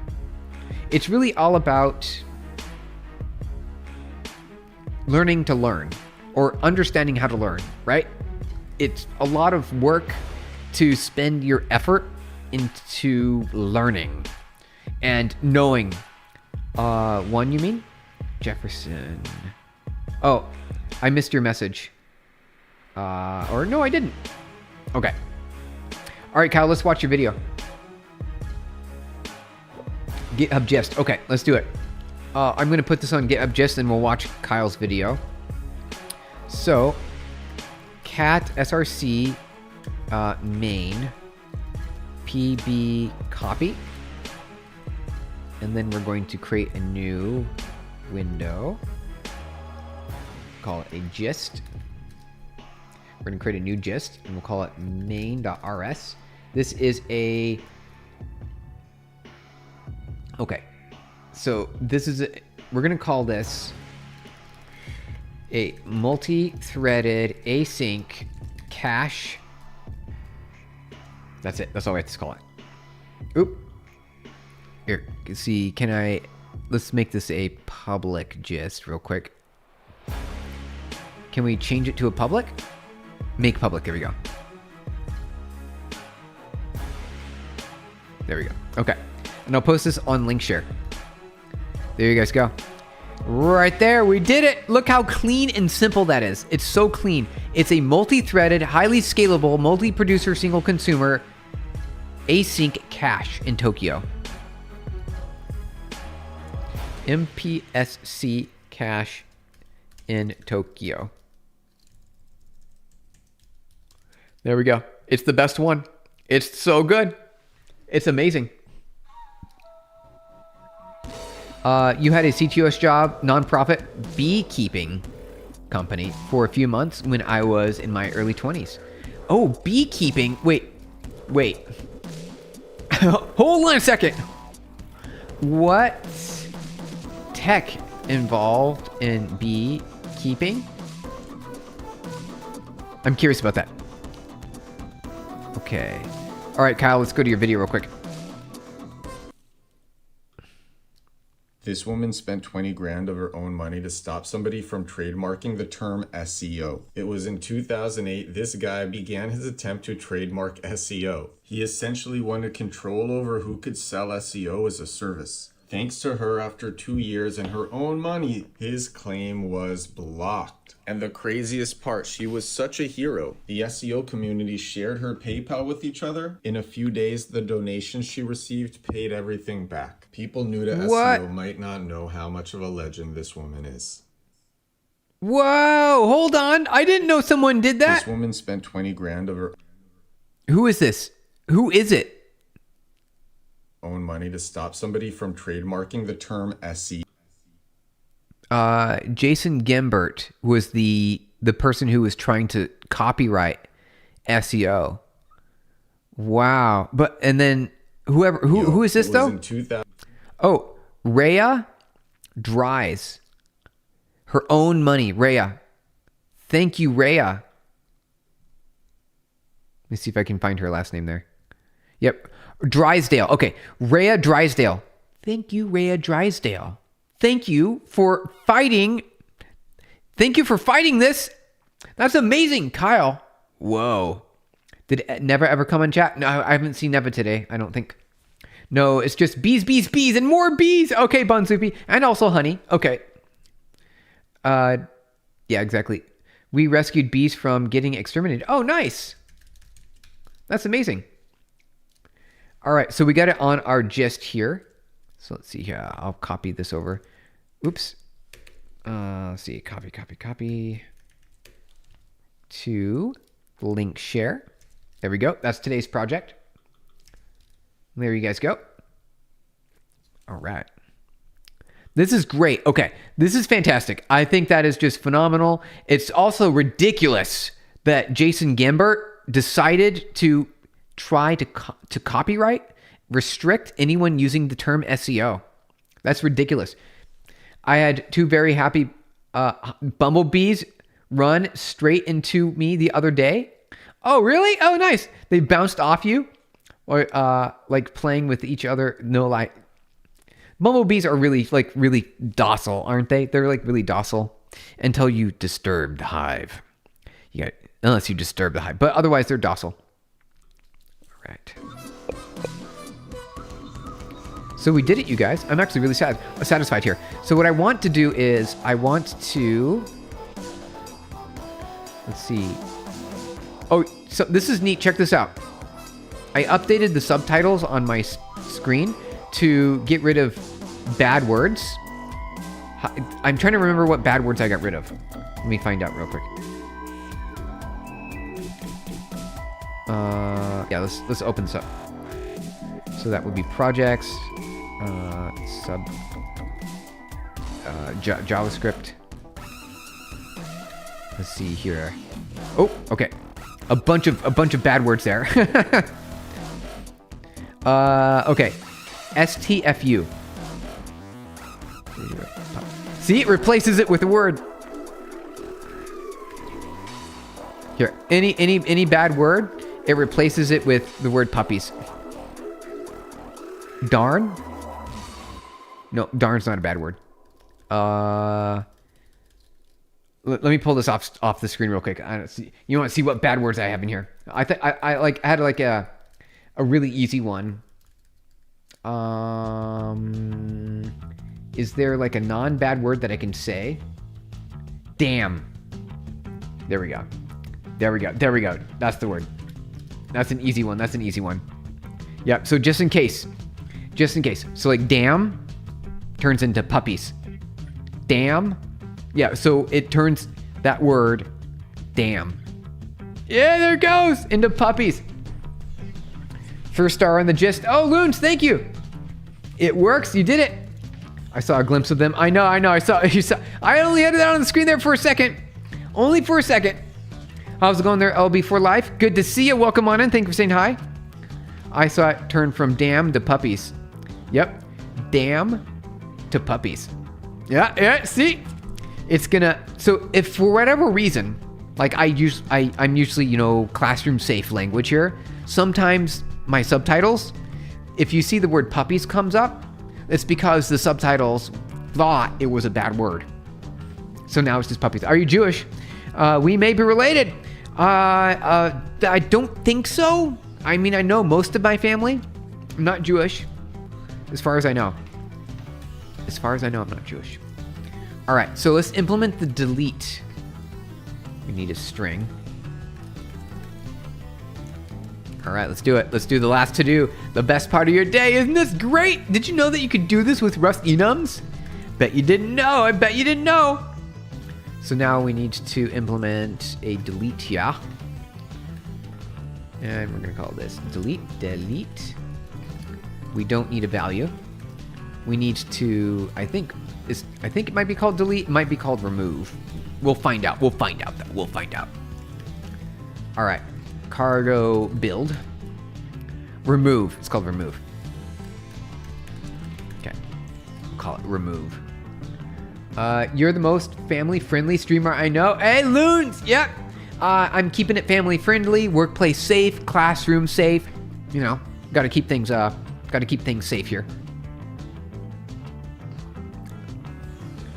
You are Jewish. Bonzupi is Jewish, you guys. Okay, so we did remove. Is it gonna build? Okay. Oh, we got to add % on that. Get the reference. Cargo build. All right. Looking good. So now that we've implemented it here, we need to do that over here. I'm going to clean that up a smidge. And then I need to send a delete. We just need the key.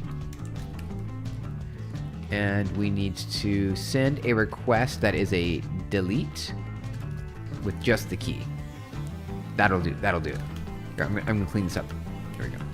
So there's our delete method that's being implemented for our cache selector. We need to then call it. So we can do a delete. So let's do a set here. Let's do another set. We'll call, we'll say, Rust for Kids. Hey, I know. Bill Nye the Science Guy. The software engineer guy. Yeah, Bill Nye the software engineer guy.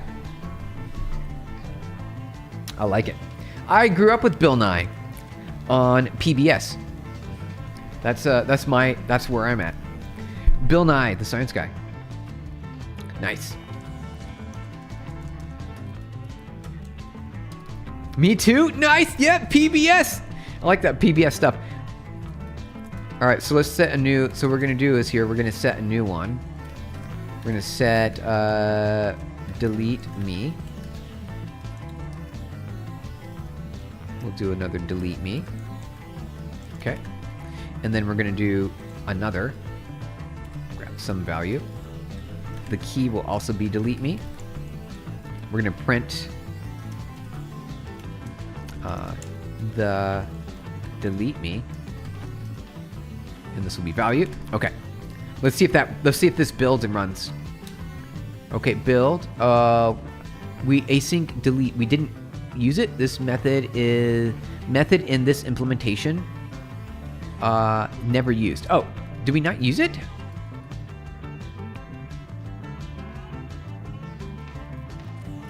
Oh yeah, we didn't use it yet. We're going to though. We're going to. This should run though. Cargo run. Okay, so that's the delete me. Now we're going to delete it. So we'll say cache.delete, and we'll say delete me like this. Await. See, isn't this like a beautifully, oh, so good, you guys, it's so good. Like you create a cache, create a new cache, and then you set the cache, and then you get the cache. And then you can delete the cache. Isn't that clean? Isn't that clean? It's just such a and the library is so small. You have the cache service, which runs in a thread. Then you've got your new cache object right here, which spawns the thread for your cache service. Follows the instructions, and will send requests into your cache service, which is the consumer, or, right? The single consumer. It's just so good. Bro, you didn't say the answer. Oh, wait, TTF Bunny? What's the answer? TTF Bunny. You have to ask again. Yeah. Oh, what's PBS in French? Oh, Public Broadcasting Service. Public Broadcasting Service.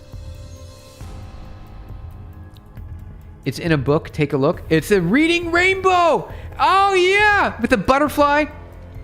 A butterfly in the sky. I can go twice as high. Take a look. It's in a book. A reading rainbow. I can imagine anything. I can. You can go everywhere. Friends to know, places to grow, reading rainbow. I remember that. Just take a look. It's in a book. That loop problem. What about the loop problem? I might not have seen. So TTF Bunny, I might not have seen it. TT didn't see it. Can you repost? Definitely cleaner than a sloppy Rust that I'm looking at. Your terminal for sure. It's just so clean right here. Look. Oh, it's just so nice. See, this is why I love it, because this approach gives you the ability to define a beautiful interface for interacting with async, await, parallel, multi-threaded applications using Tokyo. And it's all right here, MPSC one-shot. So you can interact with MPSC, and you can have a one-shot as a response object. It's just so stunning. It's so good. Look at this right here. All right, let's delete. So we deleted you guys. Thank you for the hundreds. Hey, Jeff. Hey, Jeff's YouTube.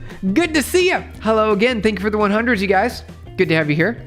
All right, let's finish this. And what we're going to do is we're going to try to get this value again. And it's going to give us no value. The never will see this message. Right? We'll never see it. Never will see it. You'll never see it. All right, so let's go to the next. Boom. You never saw it. And there it is. The best part of Rust. I had to share it with you guys. This is the most beautiful Rust interface you'll ever see. It's not only just stunning in its beauty, it is also scalable. This will work at scale. It'll work really well, and it will not halt or block your app. There's no locks. There's not a single lock here. It's all message passing. It's so beautiful as a design pattern. It's built in as a native communication channel in Golang as well. And it is the main approach in Golang. It's called Go channels. This is what it is right here, you guys. It's so good. If there's one thing in your life that you would ever work within Rust Enums using this design pattern for an asynchronous multi-threaded cache engine. Or you can do whatever else you want here too. You can create a worker pool. You can do that as well. And it gives you this beautiful, easy to use. It's just so wonderful. Scalability, exactly. Sigma edits. All right, sounds good. Good to have you here. Bro, my Mythos AI for auto update after 24 hours. Let's see, 1 second, you guys. I'm going to take a look at something real here. Oh, we had a few drop frames. Yep, we're seeing some drop frames. Sorry about that, you guys. We're good, though. Let's see here. Update the accept a request. It will go through a loop I have solved many times, but it's strucking there only. I don't understand. For auto update. I don't understand. After 24 hours, when it will request for an update, I will accept the request. It will go through a loop I have solved many times. I don't get it. TTF Bunny, it doesn't make sense. So Lobola Clips, how's it going? Steven, my game is not completed yet. When it is done, would you take a look at the code? Sure. It would be like 4 to 6 months maybe. Sounds good to me. The gist has a typo on Tokyo. Loons, really? No way. No way. Cargo Clippy. It's good. It looks good to me. It's all good to me. It's just as fast as C++ for all intents and purposes. Rust is memory safe and it's just as fast. You got it. You absolutely got it. You don't understand why languages like using Rust instead of C++ isn't the faster, the better? So Rust is just as fast and you get extra safeties. And plus, you don't have to deal with memory pointers and things like that. So it's a little bit nicer, I would say. I think it's just a smidge step up from C++. Nice. Good to hear it. All right, you guys, we did it. All right, I'm going to update the gist. Cargo Clippy, cargo run. Boom, it works. There it is. It works. Cat src main pb copy. And we're going to update our gist. We're going to edit it real quick. There we go. Done. The world's most amazing Rust feature. Rust Enums. The best part of your day, you guys. Right there. You asked for it. We brought it. I told you. The reason I'm building your own weather app is because of C++ memory bug and the most popular open source option. There we go. See? This is why a lot of things in the US government even has an objective to replace all C and C++ with Rust. What is it updating TF Bunny? Okay. Yes. Oh, okay. We did it. This is very satisfying. I've been wanting to share this with someone for like 4 years, maybe 5 years now. This pattern is just stunning. You searched C and saw make your own garbage collector. I was like, oh, nah, not gonna happen. Loons, you can do it. You can if you want to. Microsoft said they were doing it also. Nice. Thank you for the party poppers. Appreciate it. All right, you guys. I think we succeeded for today. We did all the things we wanted to do. From your app, you use C++ in some parts. Should I switch to Rust? Sigma edits. If you have the opportunity to use Rust, definitely do it. However, if you are using Rust and you need to import a library, that could work in your C++ application. Rust is good though, whenever you have the opportunity to do it. You mean the AI will auto-update the code, what it will learn daily before 24 hours, and morning it will ask to update. That sounds like a good project that you're working on there, or a good way to use AI. So at TTF, that sounds like an expensive way to use AI. If you have an AI and you have it running consistently, depends on your application. If you're talking about a large language model that's running to doing a coding task, and you're having it run that long, you're probably wasting tokens. You're probably doing something very expensive. Okay. All right, you guys. That's going to wrap up for today. We did it. We did it. This made my day. His first and only message. I use Arch, by the way. Foxbox. The only message ever sent in all of time on this channel was Foxbox. And they said, I use Arch, by the way. All right, that's pretty funny. That's pretty funny. Making AI cheap is a good business idea. Ooh, yeah, there we go. Great stream. Thank you for time, Stephen. You're welcome, Zergio. Have a beautiful rest of your day. Have a beautiful rust of your day. There you go. Rust of your day. I like that. Stephen, can you tell me more about your company? I understand it's some sort of engine. Yes. Real quick before we head out, you guys, PubNub, this is my company. This is where I work every day. I have a team, a big team. We work on delivering APIs for communication. For fintech, call centers, transportation, logistics, casino, betting, sports, media, entertainment, multiplayer games, and telemedicine. We've got over 1 billion devices connected. We've got every API that you're looking for, every platform we support, every single platform. So I believe there's a developer section. So you've got lots of SDKs. We've got more than what you see here on the screen. JavaScript, Java, Unreal, Kotlin, Ruby, C#, Swift, C++, and C, Unity with C#, Python, PHP, Go, Rust, Objective-C, standard REST API, so you don't need to use an SDK, and we've got Dart. Honest Aussie, thank you for saying hi. That's really cool. I know. Bro, I'm using Olama. There you go. Okay, so you're just running it on your machine directly. Thank you, thank you, Stephen. Thank you. So Sigma edits. I hope that answers a little bit. So what you can do is you can use my technology to send and receive data between any of these programming languages from anywhere on the planet.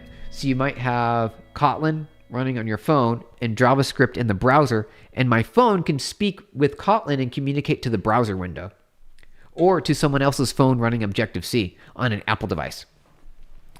Daily dose of income, 16K. There you go.